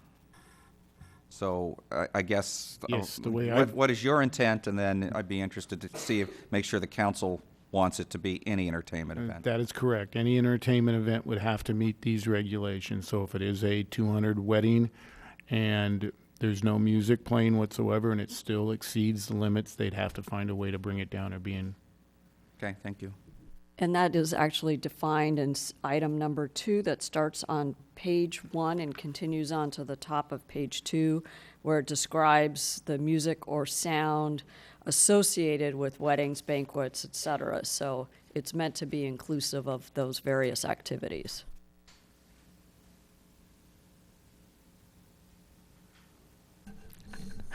And remind me, because I viewed the many hearings that the Planning Commission held, and I recall during their recommendation, they had this discussion that this was a risk that the applicant was going to take by having such a monitoring program in place, that noise is noise, and whether it's acoustic or 200 people, once you go over those dBA, that's it. That's a Well, but I do at least have that scenario where there has to be a complaint also. So in other words, if in fact you don't have any exceeding whatsoever, and there might not be any music even playing and it's an event, and there happens to be the crying baby for 15 seconds right next to the noise monitor, and it exceeds for the 15 seconds period, that's not a warning period unless there's also some type of complaint that occurs within that time, that exceedance time. So we do allow for those situations that could occur where you have an exceedance but no noise complaints. Council, further questions? Okay, seeing no further questions, would anyone like to venture a motion? Councilmember Jensen? Okay, I will try a motion, which is that the council adopt the resolution as the redlined resolution that we got in the desk item this afternoon, and the redlined operating agreement, and ask that there be some modification to take into account the questions regarding the smartphone and the notification, recognizing that the goal is for immediate notification, and that paragraph 6 be modified to indicate that after a third and separate and subsequent event that's in violation, that operations with respect to this permit or modified CUP must cease pending a hearing. Okay. Do I have a second? I'll second. Vice Mayor seconds. Any comments or questions? Councilmember Spector. Thank you. First, a question. The mayor made some comments about her understanding, and I can't recall if these are included in this motion. So I'll go to Yes, it was with respect to paragraph 6 and the consequences of a third violation not being a $1,000 fine, but being essentially a shutdown of any operations with respect to the CUP pending a hearing, and that was included in the motion. All right, I'm going to be supporting the motion, and I understand that we have had input from the residential community, and we do have it in writing, assuming you had submitted it sometime before tonight. So we do have that input. I am supporting the motion because it's being implemented by way of an operating agreement. And the operating agreement is going to hinge largely on the neighborhood, whether or not they hear the noise, whether or not they report the noise, and also on a meeting that's coming up in November. The fact that we're having a follow-up meeting in November, and that it could possibly modify, bless, eliminate this permit gives me comfort, and I'm just hopeful that the neighbors understand their role in effecting this agreement. Councilmember Leonardis? Thank you, Mayor Sayoc. I may be in the minority here this evening, but I will not be supporting this concept. I feel like it shouldn't be the obligation of the neighbors to break up fabulous parties. I don't think a text message to a maitre d' of a party or whoever the manager of the hotel and them having to herd 200 people back inside who are breaking plates out on the deck is a way to handle things. I realize it's a trial period, and I do believe in economic vitality and balance between the downtown businesses and the neighbors, but this has been a problem on this street for a long time. Hence the previous CUP that was issued in 1995, I think, that was thoroughly vetted by previous councils. Therefore, I am voting for the neighbors tonight. Any further comments? I'll call the question. All in favor? Aye. Aye. Opposed? No. It passes 4-1 with Councilmember Leonardis in dissent. So, okay. And so this will be re-advertised in November? Yes, we'll be coming back in November. Okay, thank you. And we are now at item number 10, which is 15680 Gumtree Lane, an appeal of a planning commission decision approving a request to construct a new family residence on vacant property zone HR 2.5, APN 5270906. Mr. Khan, welcome to the council meeting. Would you like to walk us through and provide an overview? Sure. Good evening, Mayor and council members. Again, my name is Azar Khan, Assistant Planner with the town. The item before you tonight is an appeal of the Planning Commission's approval of an application to construct a 5,998 square foot home with an attached garage on a vacant parcel in the hillside. The home also has a 2,505 square foot cellar. For reference, elevations, site plan, and gradings are on the wall behind you. The application itself includes a request for a deviation from the hillside development standards and guidelines to allow fill greater than 3 feet in order to restore the natural grade. In January 2017, the Planning Commission considered the application. Concerns were raised by the public regarding the overall visibility methodology for the hillside homes, tree removal, landscaping, and overall grading for the project. Following the comments from the public, the Planning Commission approved the project 6-1 because they determined the project was in compliance with the hillside specific plan and the hillside development standards and guidelines. While the Commission agreed that the concerns raised regarding the overall visibility methodology for the hillside homes, the Commission stated that the project cannot be subject to additional new requirements that have not been adopted. The project is being forwarded to the Town Council because the Planning Commission's decision was appealed by 2 citizens. Council received 2 addenda. Addenda A includes additional information provided by the applicant, which includes a visibility study and revised landscape plans.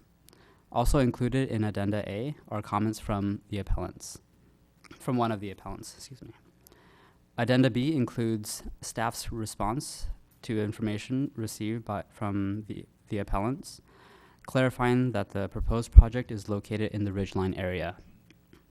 Staff recommends that Council uphold the Planning Commission's decision, deny the appeal, and approve the application with the required findings, considerations, and recommended conditions of approval. If the Council denies the appeal and approves the project, then one of the following options should be considered to address the height of the home. Number 1, add a condition of approval which states that the home cannot exceed 18 feet in height, or number 2, grant an exception to the 18-foot height limit. This concludes staff's presentation, and we're happy to answer any questions you may have. Thank you. Thank you. Any questions of Mr. Khan or staff? Okay, seeing none, I will open public testimony because there were 2 separate appeals. The appellants will speak first. That will be Dr. Weissman first, Ms. Quintana second, then the applicant. Then we'll have public testimony, and then we'll go in reverse order with the applicant, Ms. Quintana, and then Dr. Weissman.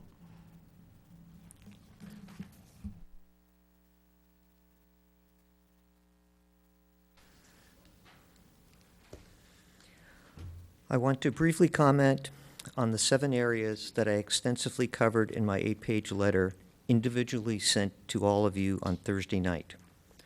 Number 1, the maximum permitted house height of 18 feet has now been confirmed by staff in Addendum B. This house is proposed for a significant ridgeline, also a critical ridgeline, depending on the document.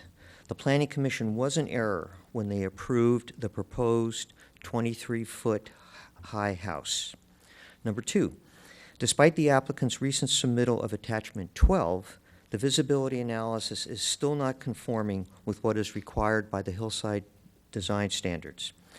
Several alternative viewing platforms with greater visibility issues than those presented in attachment 12 are omitted. Even so, standing near affordable treasures renders 16% of the house visible. Now, you might say that the visibility analysis is moot since staff agrees that the height of the proposed house is limited to 18 feet. I would respectfully disagree using the following logic. The proposed house is all of 2 square feet less than the maximum allowed. It is the largest house in the immediate area. The applicant has not provided any visibility analysis from the Shannon corridor nor from the Netflix area of Los Gatos. Both areas which are highlighted in the architect's letter to the town because of the magnificent view from this lot. Plus, trees are to be removed and trees possibly impacted by construction, and none of these are included in the analysis as required by the hillside guidelines. The deciding body needs this information should they contemplate requesting a relocation of the pad, decreasing the house size, requiring addressing privacy concerns, etc. And no discussion has even been raised about whether or not to count as screening those trees in poor or poor fair condition, as were discussed at 5 Planning Commission and Town Council meetings in 2015 and 2016. Number 3, even with the applicant's recent submittal of Attachment 14, a revised landscaping plan, the plan is still non-compliant with the dictates of the hillside guidelines, as outlined in my letter. A few plant species numbers have changed with the new submittal, but the overall proposal still includes far too many non-native plant species in both zones 1 and 2, and flammable invasive plants are still present in unacceptable numbers. Page 5 of the initial staff report says that permit conditions, and I'm quoting, require that the planning staff review and approve the final landscape plans to ensure compliance with the hillside guidelines. But why make more work down the line and run the risk of a requirement regarding plant species that might be missed? The best possible job should be done from the start. And given the fact that whoever wrote the staff report for the Planning Commission meeting erroneously stated that ornamental vegetation within 30 feet of the proposed residence can be of the applicant's choice, redoubles my concerns. The hillside guidelines clearly state that greater than 50% native species are required in Zone 1, within 30 feet of the house, and 100% in Zone 2. This is one discussion that we don't need to have since the hillside guidelines are crystal clear. Number 4, an artificial turf area of 1,677 square feet, most of it greater than 30 feet from the house, is still proposed in Attachment 14. As I have discussed, this violates the spirit and the law of the hillside guidelines. Additionally, artificial turfs are not encouraged by the Santa Clara Valley Water District for the reasons discussed on their fact sheet that I included with my letter. Such turfs are not part of the district's landscape rebate program. These turf areas are not sustainable for the local habitat, frequently leach heavy metals and chemicals, need cleaning, and typically get too hot during the summer to use without watering down to cool off. Thus, staff is wrong when they say that artificial turf does not consume water. Such turf should not be permitted as proposed. Plus, the hillside guidelines limits turf areas to locations immediately adjacent to the house. Number 5, the fill restoration to restore the driveway to its natural contour is a total ruse. We have no documentation of what its former contour was, and when standing on site, the grade alteration for the driveway seems minimal. On the other hand, sheet 2 that the applicant has submitted clearly shows the intended purpose of this fill. By creating a supplemental pad that is larger than the house and the garage pad combined, the builder can now place a pool deck, dining patio, separate covered and uncovered verandas, planter, turf area, and part of a bocce court on this landfill. Plus, the fill will eliminate another 6 trees, which will add to the 17 trees that have already been removed from the site. How does this proposal possibly comply with the sustainability requirement for the hillside development? And retaining walls to create large, flat yard areas are forbidden by the hillside guidelines. Number 6, the current arborist report is incomplete and inaccurate for the reasons outlined in my letter. The number of trees to be removed is inconsistent with what the developer proposals and what the staff reports. Required retention ratings for each tree are not provided. 8 trees have been removed without the required permits and are unaccounted for, and missing information makes the visibility analysis impossible. So, in summation, I urge that you deny this application. Alternatively, should you decide to grant my appeal, and remand this application back to the Planning Commission, I ask that you include the following directions to the Planning Commission as guidelines for their future deliberations. These suggestions are listed on page 7 of my letter and include: 1, limit the house height to 18 feet above grade; 2, expand the viewing platforms to include the Shannon Corridor and the Netflix area; 3, exclude from the visibility analysis any tree to be removed or possibly harmed by construction, as required by the hillside guidelines. Also, trees in poor or forepair condition shouldn't be counted as providing screening. 5, landscaping must conform to the hillside guidelines in all submitted plans. 5, per the hillside guidelines, turf of any kind is prohibited outside of Zone 1. 6, limit fill restoration to what can be demonstrated as having occurred with construction of the present driveway. 7, the consulting arborist report needs to conform with the town ordinance requirements.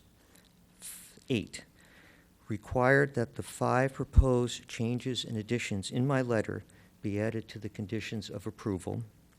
And 9, I request that you ask the town attorney to investigate the documented unauthorized removal since 2006 of 8 protected trees on this lot.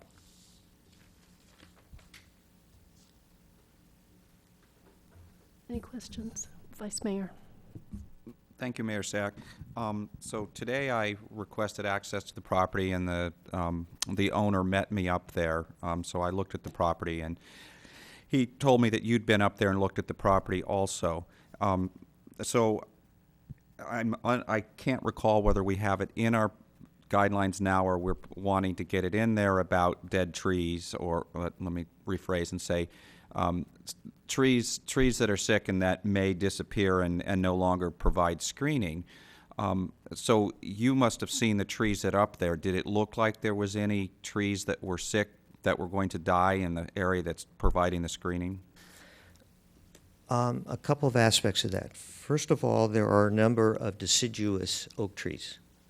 So one cannot look at them in the wintertime and gauge their health. As Deborah Ellis always pointed out in her tree reports, one needs to look at these trees in June to see when they're maximum leafed out. I am not an arborist, but I can read the tree reports, and the arborist talks about how a number of those trees there are, in fact, on one page he specifically discusses 12 trees that may be or will be impacted by construction. It's his guess as good as anyone else's what will happen to those trees. Obviously, the poorer condition a tree is in now, and then in the face of construction, the higher its risk of dying is. But the hillside guidelines specifically say trees that are going to be impacted by construction or removed should not be considered as providing should be considered in the visibility methodology. Okay. Second question, if I could. You mentioned the drive, and there's no documentation of what we're trying to return it to natural state, and you said there's no documentation of what that natural state is. When I went out there, it clearly looks like there's a road and how it was cut. When you looked at it, did you also, was it obvious to you what the natural state should have been before the road was put in? Which is different than you saying there was no documentation. Yes, and when I was up there, I looked at the road with that specific question in mind, and the slope comes down like this, and then there's a flat pad where the driveway is, and then it continues down. If one were to extrapolate and just sort of take that slope and pretend that one area hadn't been leveled out for the driveway, the area that's been changed is not that great. And if you look at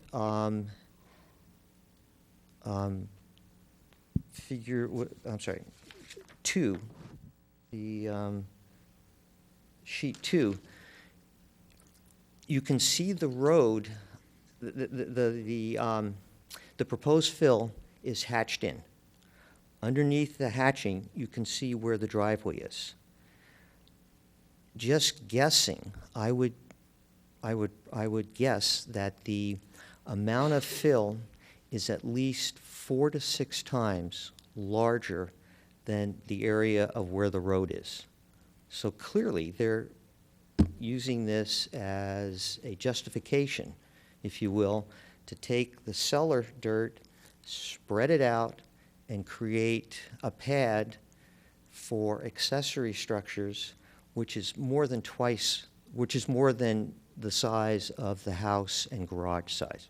So garage if I pad. could just make sure I clarify a little bit. So you said the fill seems to be 4 to 6 times, and are you referring to so the fill is described in 2 portions. One is a restoration fill, and then there's another 3 feet of fill on top to create their pool or garden or whatever it is. So when you say 4 to 6, you're talking about the entire fill or just the restoration fill? I am looking at the entire fill on Okay. sheet 2, and it's very clear to see how the area of fill takes a pad for the house and garage and now more than doubles it in size for the pool, the verandas, the patio, the bocce court, etc. Okay, thank you. Any further questions? Thank you, David. Thank you, Dr. Weissman. Ms. Quintana, you're next.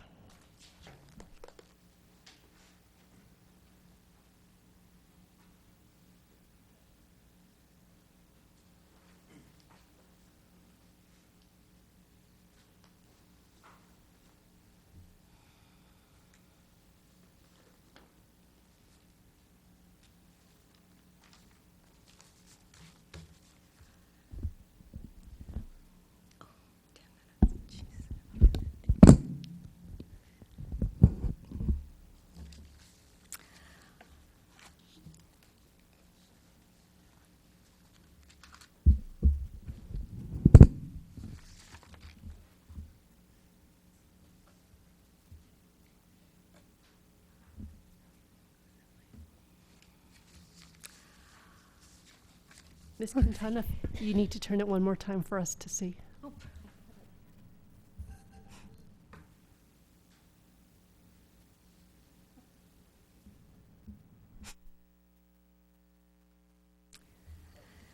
Sorry for the handwritten stuff. I had computer failure. Okay, I'm going to try and go through this very fast because I have a lot to say. The reasons that I gave for the appeal I think are still valid. The problem is, I think, not that that the Planning Commission abuses discretion, but rather that it didn't use the discretion that it has. There's inadequate information, conflicting information, and I'm going to go through some background information because I think it's important. The Hillside Development Standards and Guidelines have a vision statement. They have a goal statement. They have a list of, a list of objectives that are derived from the vision statement and the goal statement. And those objectives are then used to establish the standards and guidelines for the Hillside Development Standards and Guidelines. And the Hillside standards state that standards are mandatory, guidelines are discretionary, and that development plans must meet or be in full compliance with standards and substantial compliance with guidelines. If there's a conflict between 2 standards, compromise should be reached to get a balance. If there's a conflict between standards and guidelines, the standard takes precedent. Although the guidelines are divided into chapters, they have many, many overlaps between the chapters, so that grading is not just covered in the grading section, but there are other things in the document, same thing with landscaping. But what I find very important is that the project has required findings that it has to make. When a finding, the Planning Commission must make a finding to support the decision. The PC is required to find that the project meets or exceeds the objectives and requirements of the hillside design, etc. It sort of closes the loop back to making sure that the standards and guidelines have been met, and that in turn ensures that the objectives have been met. There's also a procedure that allows for deviations.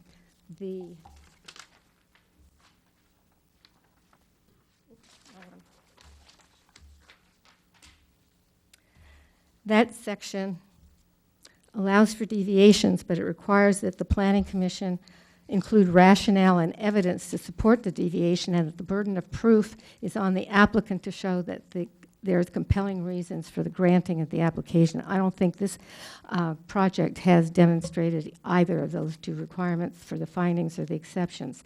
There's nothing in the finding section or in the exceptions section or in the plan itself or the document itself to relieve the project from meeting or exceeding the objectives of the document as in findings that were made. The findings that were made said that except for the fill height, the application was in conformance with the other requirements. The main issues that were addressed at the Planning Commission were the location of the LRDA, the location of the road restoration, the visibility and light pollution, and the artificial turf and location. I think it's important to look at some of the comparisons between the previous project and this project based on the fact that the applicant has stated that the current project has much less impact than the previous project. In fact, the current application has far more grading impact. It has a greater cut, greater fill, greater total, and a much larger off-hauling of land. Let's see, where am I? Also, the LRDA in the 2013 application is different than the LRDA that is presented in the plan set for the current project.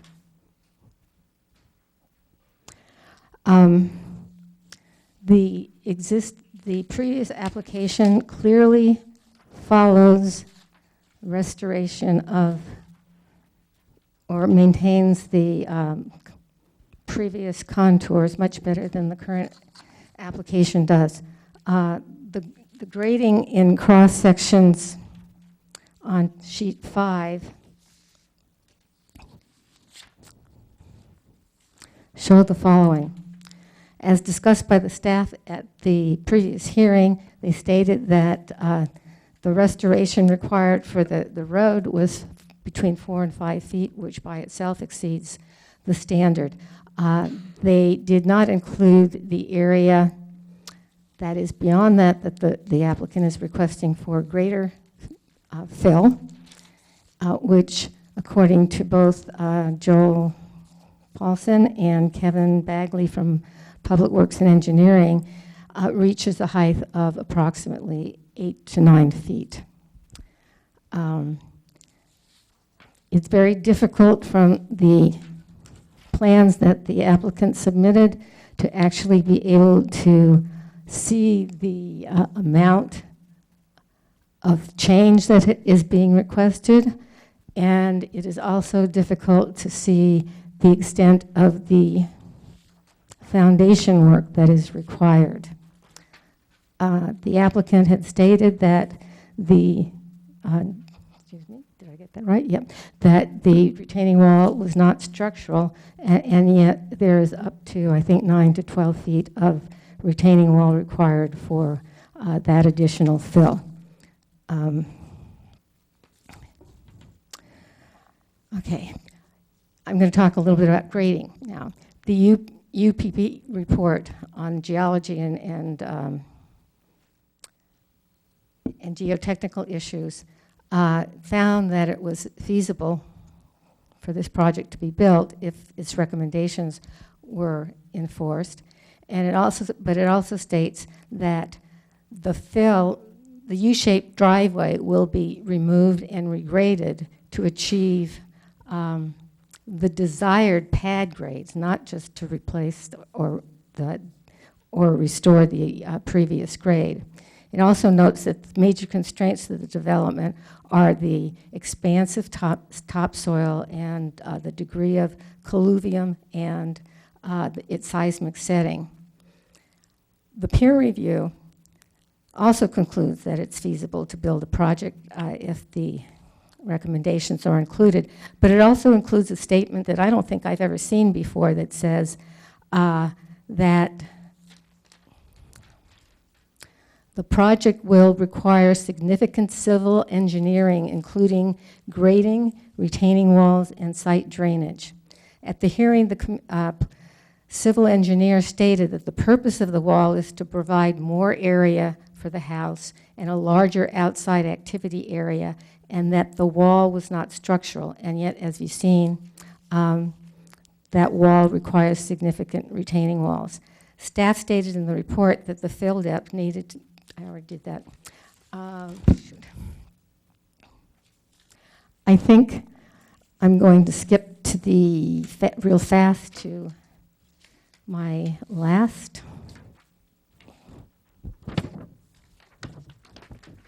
thing, because I am running out of time to discuss the landscaping.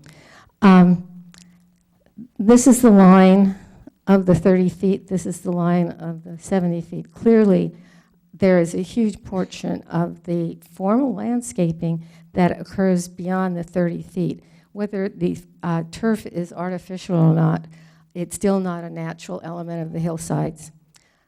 And therefore, I'm just going to conclude that this project does not meet many of the standards and guidelines of the Hillside Development Standards and Guidelines, above and beyond the one that exception that they had requested, and that based on my reading of the guideline and the actual language in it, that it's not possible to approve an exception that is not consistent with the objectives of the project. Thank you, Ms. Quintana. Any questions? Councilmember Johnson. Just a couple. Thank you, Ms. Quintana. I wanted to follow up on your comment, which you started the proceedings by saying that you didn't believe that the Planning Commission abused its discretion, rather you thought it inadequately used the discretion that it had. Is that a correct statement of the grounds of your appeal? Yeah, because they didn't have adequate information. Okay. And you are not supplying us with any information that was not before the Planning Commission or in an existing town document tonight, correct? Oh, I think I did. Well, you're interpreting it differently, but are you giving us a document that's different than what was available at the Planning Commission? I'm saying that the information that was available at the Planning Commission was insufficient, and in some cases I understand incorrect. that, but you haven't given us anything new. Let me just cut right to the chase. You haven't given us anything new. You've given us a different interpretation. I'm trying to go through the bases for granting an appeal. One is new information. One is abuse of discretion, which you said didn't happen.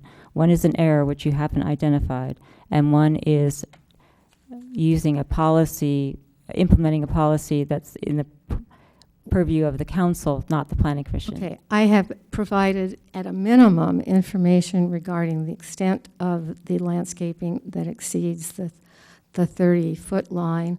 That I guess I didn't get to the point of discussing permeability and non-permeability, and the fact that the Public Works stated to me that most artificial turf is not considered pervious. So the calculations on the NPDES and drainage may not be correct. Okay, thank you. And wait, I had more. That's okay. I get it. I also stated Ms. that Quintana, the fill you've was answered more Ms. than Councilmember the Jensen's 4 or question. 5 feet that was provided at the Planning Commission hearing. Okay, any further questions? Thank you. Councilmember Leonardis. Thank you, Mayor Sayak. Ms. Quintana, is it your belief that the original staff report that was provided to the Planning Commission lacked or was insufficient in information, therefore they arrive at their conclusion because they lacked the information that you have brought forth this evening? Yes, I didn't want to say it that way, but yes. Thank you. Any further questions? Okay, thank you, Ms. Quintana. I'm now calling the applicant's team, and collectively you have 10 minutes to to speak as the applicant. Who would like to go first? And if you could both just identify yourselves when you speak.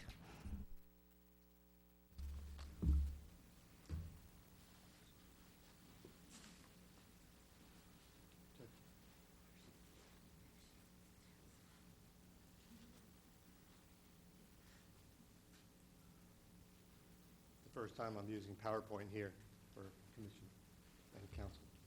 So what do I do? Are you going to start it up? Oh.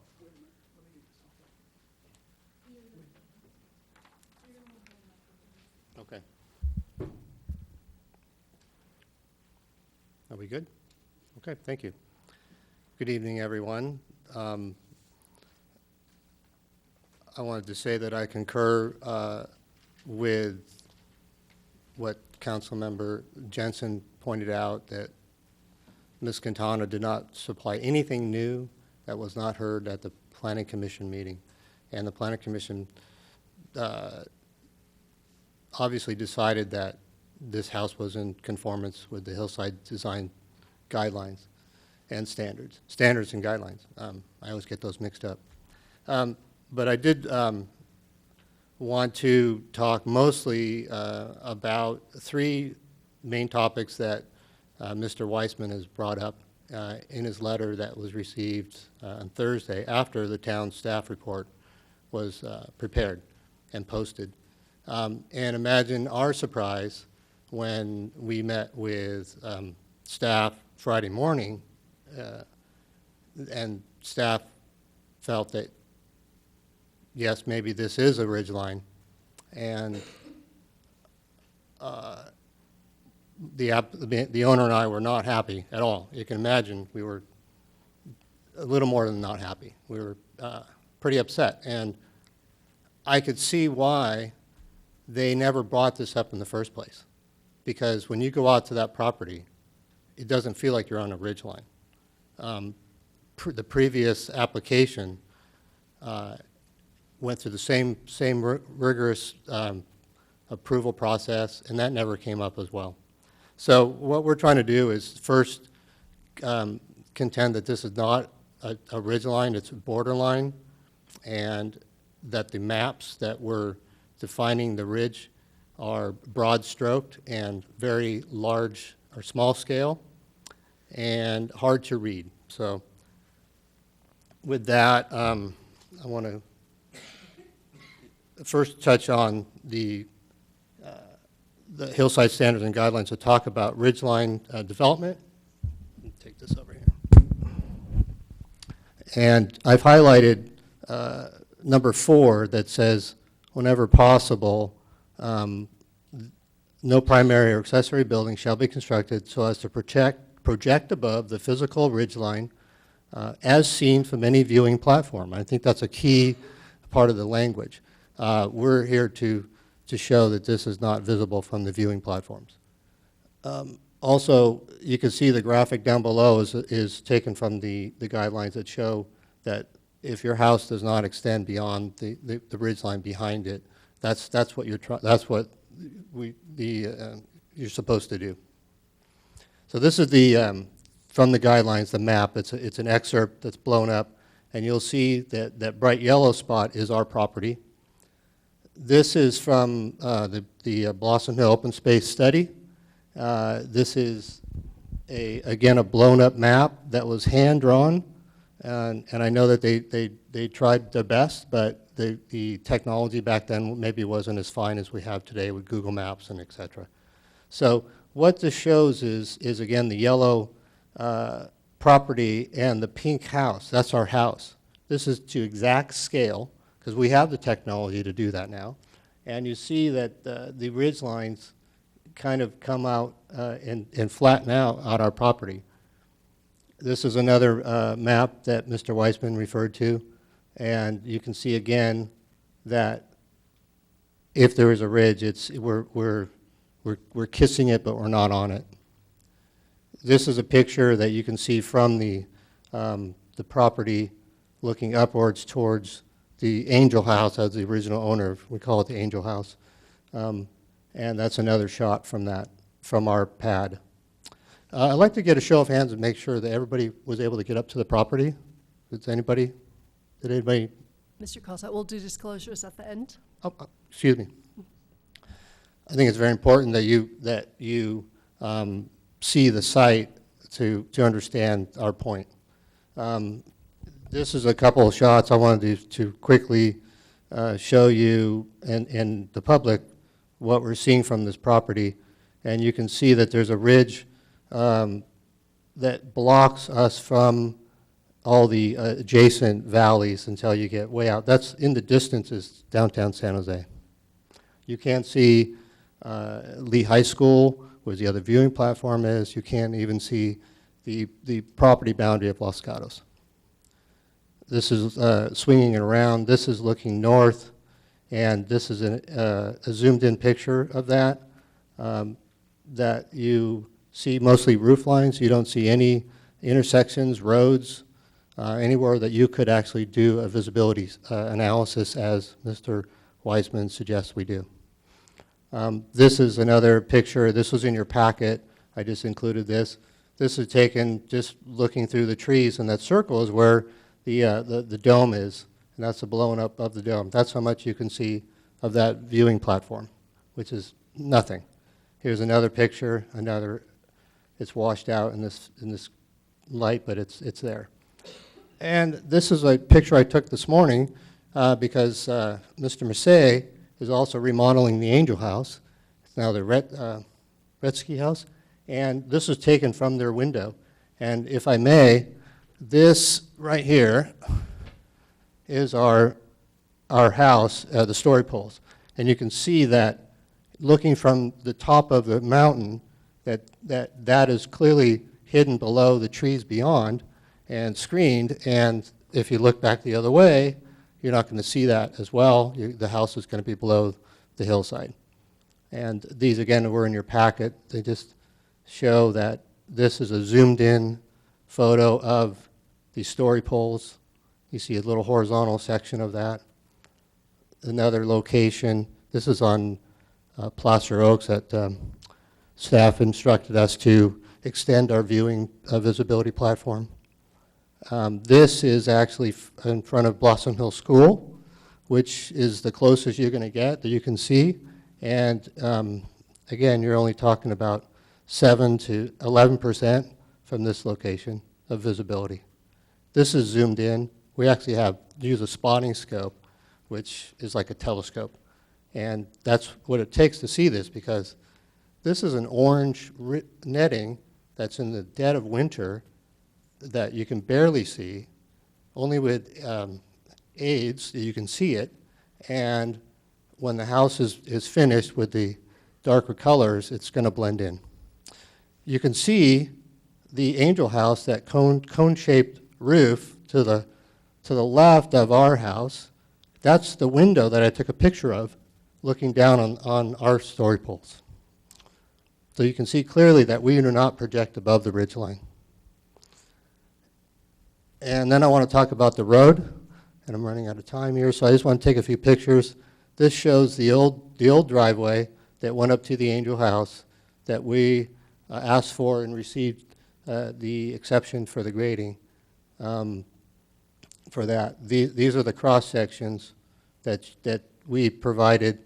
I don't know why the color dropped out of here, but I think they're pretty clear to read to show that most of this fill is for the road. And the road, you can't just put dirt and fill this road. You have to, there's a technique for that, for removing and then restoring grade. You have to remove some of the existing soil to cut benches and to properly compact the fill. And that's why the extent of the map shows the full extent of our grading operation for the restoration up to 1 inch of fill. I'd like David just to talk a little bit about landscaping. You got a minute, bud? But that's fine. Sorry. Good evening. I'm David Fox. I'm the landscape architect on the project. Just a couple of quick points. The plans that are now in possession of the town do have all California native plants outside the 30-foot zone. We even went so far as there's a small planter in the middle of the patio. The line goes through it. It's half native, it's half ornamental on there. As far as the artificial turf goes, artificial turf is not a plant. It would not fall under the planting guidelines. I would be allowed to put a sports court out in that area under the hillside standards, and if it had artificial turf as a surface, 30 seconds. I could still, tennis courts are allowed, for instance, in the hillside zone if they meet the grading criteria. Artificial turf, if it's going to be included in the hillside standards, needs to be included under a separate article. It needs to be addressed separately. And I can understand if the town doesn't want it, but to say that artificial turf doesn't provide benefits for water savings and for other things is absolutely false. And if you have a question about the plants, let me know and I'll answer it for you. Okay, any questions? Vice Mayor. Thank you, Mayor Sack. The first gentleman, I assume, was Mr. Kolstad. He didn't introduce Actually, himself. if you could right now, Mr. Colsat, for Gary the Colsat, record. architect. So I think this is a question for you related to the viewing. So Mr. Weissman, Dr. Weissman had concerns about the visibility should be done in the winter when the deciduous trees don't have their leaves on them. I see your pictures seem to be done in the winter time. So is your visual analysis where we're looking at it in the winter time? Yes, it is, and that's a very important point because we are, after the storms that we've had, obviously you're not going to have anything more exposed tree-wise than we have today. And these pictures were taken within the last month. Second question, are any of the trees that are screening the house trees that are going to be removed? No, none of them. Are any of those trees sick trees that may die on their own soon? I'm not an arborist either, but the arborist did not mention any concern about the trees downhill. Okay. And those are the ones that are screening the house. Yeah. Any further questions? Okay, thank you both. If I have no cards from anyone in the public who'd like to speak. Okay, so I have no one to speak on with regards to this. You're welcome to speak your rebuttal, but I'm sorry, Councilmember Leonardis, you have a question? No, I was just going to mention about the rebuttal. The appellant, do they? Correct. Never mind. No, I'm sorry. So what we're going to do is, as I said, we're going to reverse the order now. And so the applicant just spoke. I'm assuming you have nothing to rebut. And so we'll go to Ms. Quintana, and then we'll go to Dr. Weissman.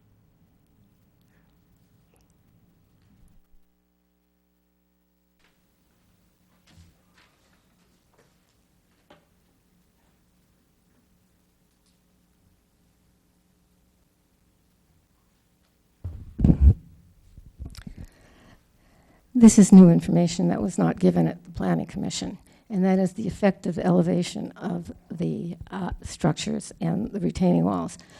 The existing or the previous approval, the base elevation for the retaining wall that they had was at 664 feet elevation. The house finished floor was at 681, and the maximum roof peak was at 704 feet, and the actual measured height of the roof was 24.5. However, with the current application, the effective height is higher because the base of the retaining wall starts at 672 feet. The finished floor of the house is at about 685. The peak of the roof is at 904, even though the height, maximum height, is at 23. So it's more at a more maybe visible location. The previous application said that it chose where it placed the house after and the road after 7 different alternatives. And this application did not look at other alternatives. I'm not sure that the information about the extent of difference between the grading quantities was stated at the last meeting. Also, due to some calculations that I've made regarding the landscaping, I found that, and these are probably correct within a good margin of error, but they give the overall idea. The landscaping, 57 of the landscaping is in the area of 30 feet or less from the house. 42% is beyond that. The turf, 32% is within the 30 feet, and over 68% is outside that. Also, if you consider the turf as being impervious, which is what the information I got from Public Works indicates, that it has a good potential of being impervious. The total impervious land on the site is of the landscaping is 72% of the landscaping, with the plant material only accounting for 28. The disturbed area of the site, which was added by the applicant to the plan set, is 0.7 acres. That is 29% of the net area of the site, which seems excessive in a hillside setting where you're trying to keep it natural and limit the amount of change to the existing topography. Lastly,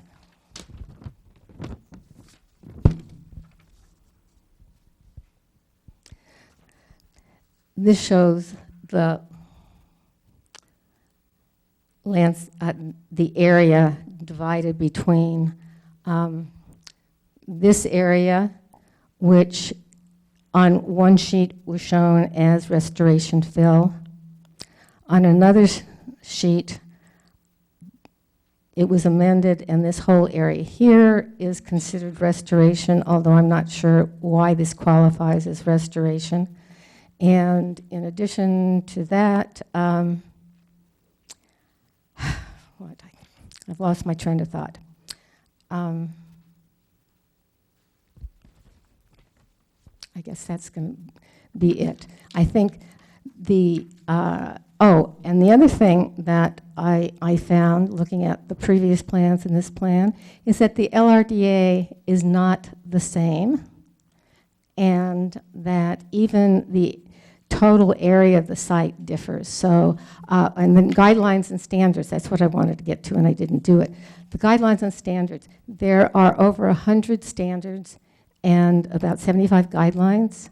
Of those, only a few have actual objective, measurable criteria to use. It's clear that in determining whether a project is consistent or not with a standard guideline or the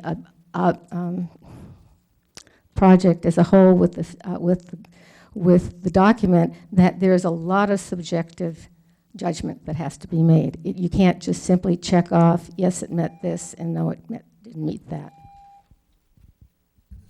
Ms. Quintana, you have a question from the Vice Mayor? Thank you, Mayor Sack. Ms. Quintana, I'm confused, which means I'm not getting it at all, why you're comparing the before project and the current project.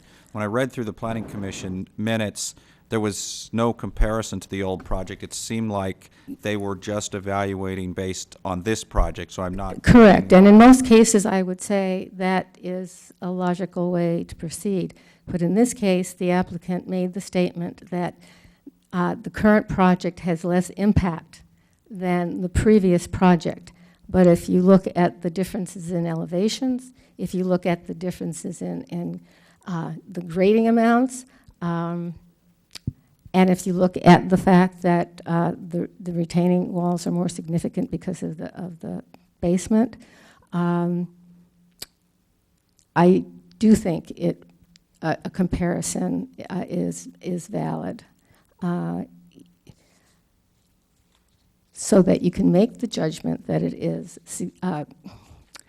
One of the things is that minimizing grading, minimizing this, minimizing that, if you have another project that you compare it against that has done it better, then I don't think you can make the statement that it was minimized.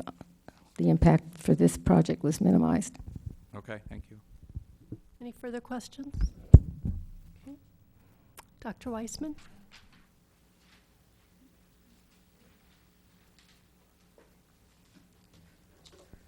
I'd like to jump around a little bit here and answer some questions that were brought up by the council. Someone asked me why my letter was not part of the appeal. The Planning Commission met on January 11th. I met on site with the owner very graciously on January 18th. We tried to meet earlier. We were rained out. I needed time to decide whether or not I wanted to appeal. I did file my appeal the next day on January 19th. And I couldn't do the letter because I only have 10 days in which to file the appeal. And there was a lot of research involved in this. I had to look at old and new tree reports, compare them. I spoke to the Santa Clara Valley Water District. I listened to the Planning Commission hearings. And then I spent a lot of hours writing the letter so that it's logical and detailed, and maybe I should have been a lawyer. The applicant commented on the lateness of my letter. In fact, my letter was sent to staff at 10:33 Thursday morning, 27 minutes before the deadline. I know that that time is because I sent a blind copy to myself, which I got within 5 seconds. I'm not sure why it wasn't in the town council packet. And in fact, I didn't even know that the council didn't get it until later that evening, and that's when I sent it to all of you directly. There are errors. I pointed an error out that the Planning Commission made, and also new information as far as the height of the house. The house was not considered to be restricted, according to staff, to 18 feet. In fact, now staff has changed their line. I've given you new information that was not presented either by the staff or anywhere at the Planning Commission, and that has to do with the visibility study that does not comply with the hillside standards, that the landscaping is inappropriate. Mr. Fox pointed out or said that his latest landscaping plan is now in compliance with the hillside standards. And I'd like to quote from page 51, number 7. Plant species located farther than 30 feet from the primary residence shall be indigenous and appropriate for the immediate natural habitat. See Appendix A, end quote. Mr. Fox's landscaping vegetation is still not 100% compliant with Appendix A. The applicant took new photos and showed us photos which were not part of the original application, which are not the original presentation on January 11th. Those photos are also taken at 6 feet height. That's the height of the person holding the camera. They're not taken from 18 feet or 23 feet, which is going to be the top of the house.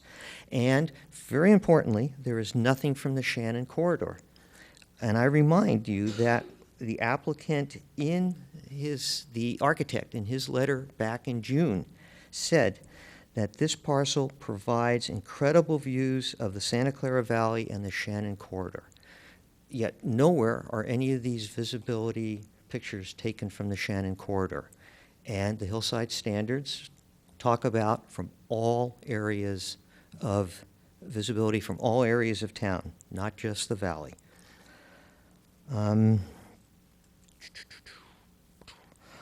I also got new information tonight from Ms. Quintana, who said that she has been told by Joel that in fact the fill, that there are some areas of fill on this property that are 8 to 9 feet, not the 5 feet exception that's asked for. And that's not surprising given how much extra structures, pool, decks, et cetera, that they want to put in. The turf area is not environmentally consistent with anything being more than 30 feet from the house. The whole hillside standards, we've mandated 100% native more than 30 feet. Yes, the synthetic turf will probably not take as much water as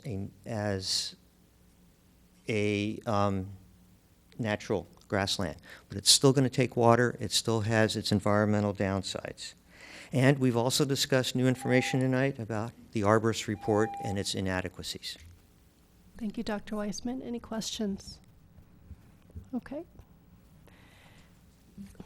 So at this time, I'm closing public testimony, and I look to the council for disclosures. Councilmember Leonardis. Thank you, Mayor Sayoc. I met with the owners of the property earlier this week. I did not meet with the appellant, but I read all the materials. Councilmember Johnson. I went up to the site. I haven't met with anyone from either side. I met with the applicant when it was first, actually, I'm not even sure. I have the exact date. I believe it was the day before the actual appeal came in, or the day after. And I've been to the site, and I watched all the commission hearings as well as read all the material. Vice Mayor? Thank you. I visited the site today, and the owner met me there. Thank you. I spoke with the applicant and architect, and I visited the site. Thank you for those disclosures. Let's start with any questions of staff. Councilmember Jensen. I have two questions for staff. I think they're both for Mr. Schultz. The first is with respect to the 2013 application. At the Planning Commission meeting, Commissioner Kane asked you whether or not it was a de novo consideration, particularly with respect to the 2013 application. And as I read it, you said, yes, it is, indicating that the 2013 application was not relevant then. Number one, is that correct? That is correct. And so number two, is that correct as we now review their decision tonight that the 2013 application is not relevant? It's still correct. Okay. The second question is with respect to the staff's recent determination that a ridgeline is at issue, and now giving us a different recommendation with respect to that ridgeline and what we need to do. At the Planning Commission, that was not the case. So my question is, what are the due process implications of that if we were to take that into consideration tonight? Is it a retroactivity problem because no one was allowed to address it at the time? And or can staff changes in recommendation amount to new information which was not available at the time, given that the people that are submitting information are the applicants and the appellants, not the staff that's making recommendations. So I'm trying to figure out how this new recommendation affects my analysis or the council's analysis of whether or not any of the grounds for appeal applies. And I'm not sure I've got a definitive answer for you. It is kind of odd that if you look at our ordinance, it talks about new information that's supplied, and it usually comes in from the applicant or for the appellant in this case. It is really new analysis that the staff has done. But it certainly is applicable. I mean, if you determine that this is a ridgeline and it is new information, then you have the ability to obviously send it back to Planning Commission for a hearing. You could also find, though, as the applicant has stated, the maps are difficult to determine exactly where the lot is and where the ridge lines are. So you could determine that this is not a ridge line, even though our maps do, and allow it to move forward. So you have tremendous discretion on on the issue of what your next steps will be. You certainly can take the new information and determine that it also is a ridge line and make your determination whether it has to be within the height limitations or whether an exception applies. So I'm not sure if I really helped you at all, because there's just great discretion that you're allowed in this situation. Just to follow up, and thank you for trying, but I don't think that helps too much. I'm trying to figure out what the options of the council are given our appeals ordinance. Okay. So I have a new analysis and recommendation of the staff that was not discussed, presented, or information supplied by either the applicant or appellant at the time. And now here we are analyzing, in effect, that hearing and what was presented. So if the council were to decide, okay, per the ordinance, I can't make any of the findings that are in the ordinance that are required to grant an appeal, but and then accept the Planning Commission's recommendation. But given that there's this new analysis from staff, can the council even do that unless it makes a new and different determination with respect to whether or not a ridgeline is in play? So you certainly, council can determine that this new information is material and was not considered by the Planning Commission and send it back to Planning Commission. It can determine that this new information is not material and can make changes and approve the project also. Sorry. Can the council also determine that it's not new information, that it's a staff analysis? We have never before made that determination specifically, but council certainly could, because the new information in our ordinance doesn't specifically say it has to come from appellant, it has to come from the applicant. In this case, it really did come from the appellant, but it was certainly a late submission, but it came from the appellant. The ridgeline issue was brought to our attention. So. Further questions? Vice Mayor. Thank you, Mayor Sack. So I think I have lots of questions, but they're all over the place here. Let me start with the arborist report. I think Dr. Weissman said that it's not complete. And I guess the first question is there really something missing in the arborist report? And then the second part of the question is, the arborist report has a bunch of recommendations to protect the trees. So are those followed per the plan? Good evening. I'm going to try my best to answer those questions. So the arborist report was revised once before. There was two, one from July 5th, and I believe the second one from the 21st, which is included in the report. The revision did include a tree that was missing on the previous submittal. I'm sorry, review. I'm sorry, could you repeat the question again? And I may be able to step in here. So staff believes the arborist's report is complete. It does illustrate all the trees, I think, and I don't want to infer for Dr. Weissman, but I think he's trying to compare older reports as well and potentially trees that may have been removed. In relation to whether or not those requirements are adhered to, there is a condition of approval in Exhibit 9, Attachment B, and I will get you a number here shortly, that requires the applicant to comply, and that is with Exhibit B, Condition number 4. Requires the applicant to comply with all of the arborist's recommendations in the current report. In relation to some of the other tree discrepancies, I know it's buried in one of the staff reports, and there was some confusion at the Planning Commission. Previous approval from 2013, they never constructed that. However, the town did grant them a tree removal permit to remove 12 trees. Of those 12 trees, they actually only removed 10.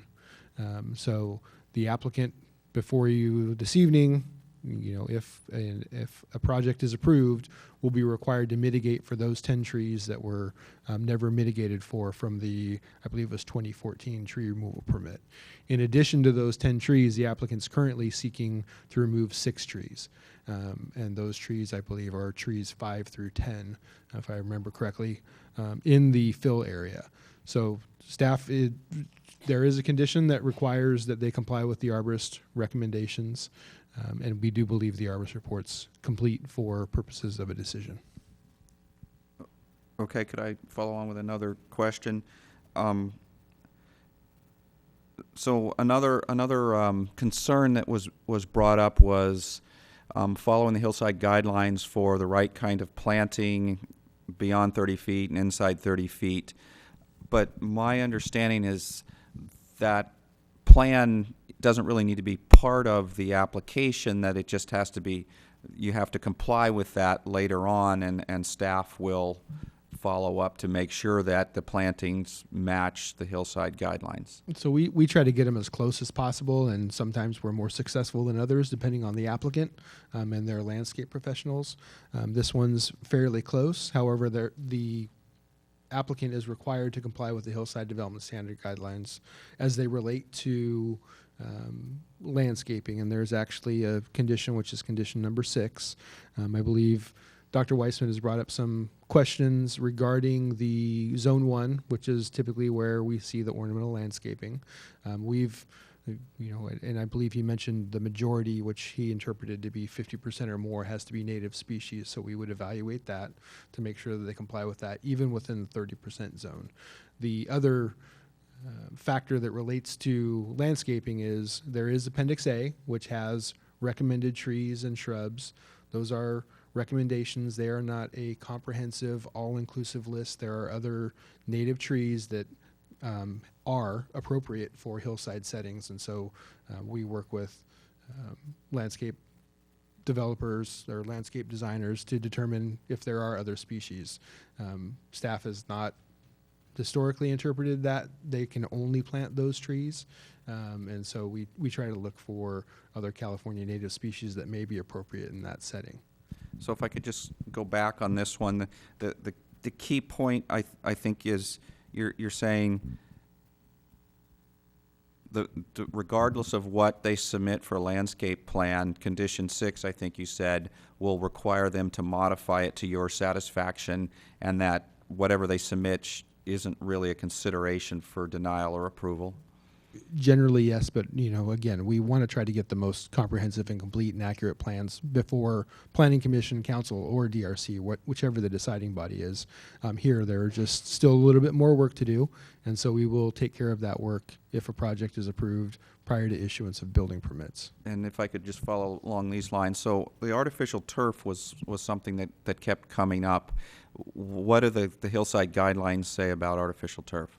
The hillside guidelines don't speak to artificial turf, and staff did not interpret artificial turf to mean turf as it's represented in the guidelines, which we look at as grass.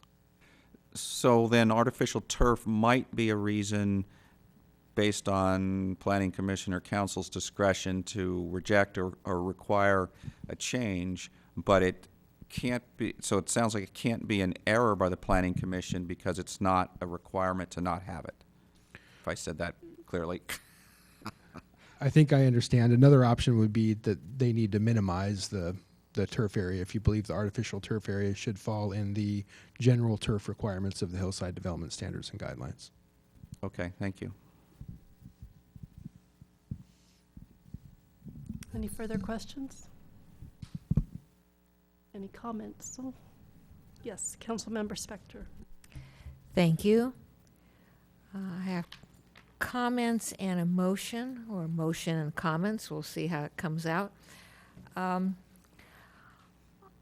believe that the testimony we have received uses a lot of the same words as the Planning Commission used: landscaping, trees, etc. But I believe that the background information that the two appellants provided to us gave additional information that the Planning Commission did not have. They related to issues that include, but are not limited to, ridgeline, height, visibility, trees, many issues on trees, including illegal tree removal, trees to be removed, landscaping, artificial turf, fill restoration, retaining walls, grading, cut, and fill. So there were a lot of issues that the appellants raised, and it could very well be that the applicants are able to address all of these issues. However, given the information that we have, given the issues that have been raised, I believe that the Planning Commission should review the issues with additional staff input and whatever other input they can receive. And then, because even when we were talking about, at our last meeting, we were talking about appeals, and I think we came to the conclusion is that if there is new information, then it should go back to the Planning Commission before the council weighs in on it. And as I said, maybe the Planning Commission did consider a tree, artificial turf, restoration, but not with the type of detail that the two appellants have provided to us. Do I wish that the appellants had given us all of their information at the same time that they filed their appeal? Yes, I do. However, having said that, I do understand why Dr. Wiseman did not. So for those reasons and within that context, I am going to move that we grant the appeal and remand this application back to the Planning Commission on the basis that there was new information submitted to the council during the appeal process that was not readily and reasonably available for submission to the commission. Do I have a second? Okay, the motion fails for the motion fails for a lack of a second. So, any comments and/or a new motion? Vice Mayor.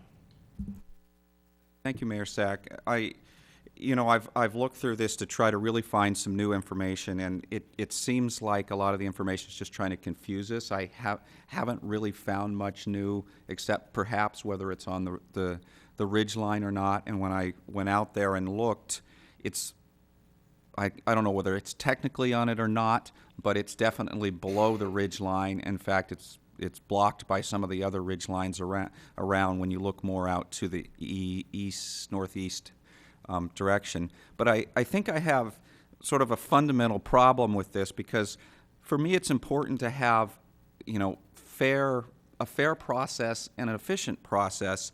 And the whole purpose of this, as stated by Dr. Weissman at the Planning Commission, is to get us to work on the hillside methodology. If I can quote the minutes here in the Planning Commission verbatim minutes, attachment 3, page 38, Dr. Weissman says, "You approve this tonight. I will tell you now I will appeal to the town council, not because I'm against the project.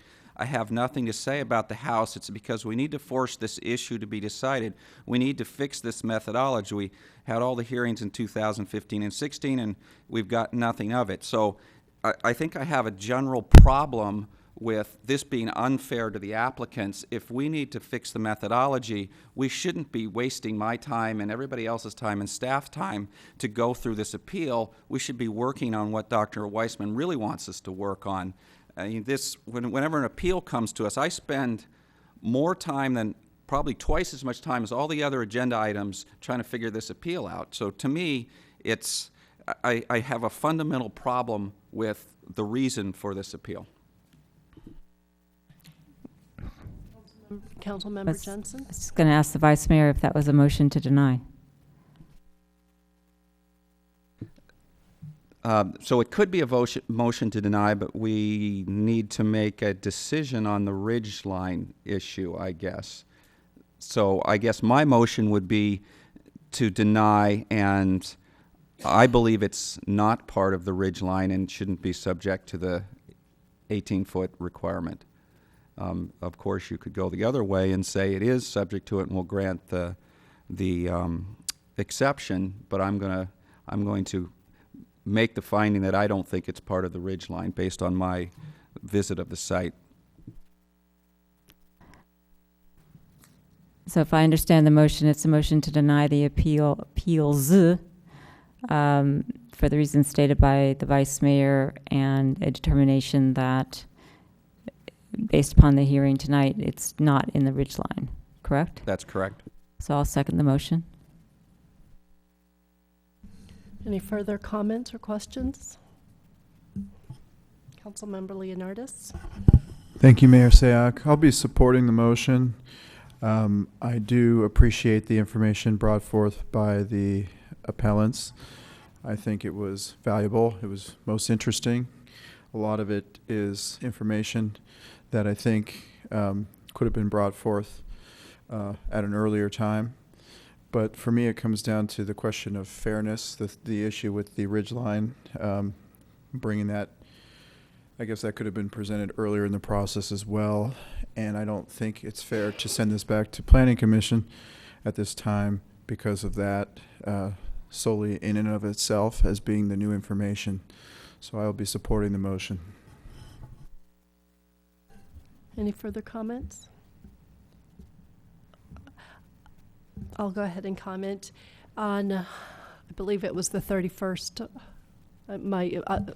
We had a study session between the Planning Commission and the council.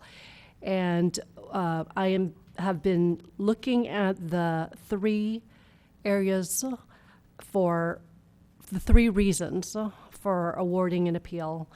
And after that study session, it just really made me more vigilant in trying to analyze the material that's before me without making a judgment on the value of the material, but of the process in which the appeal is.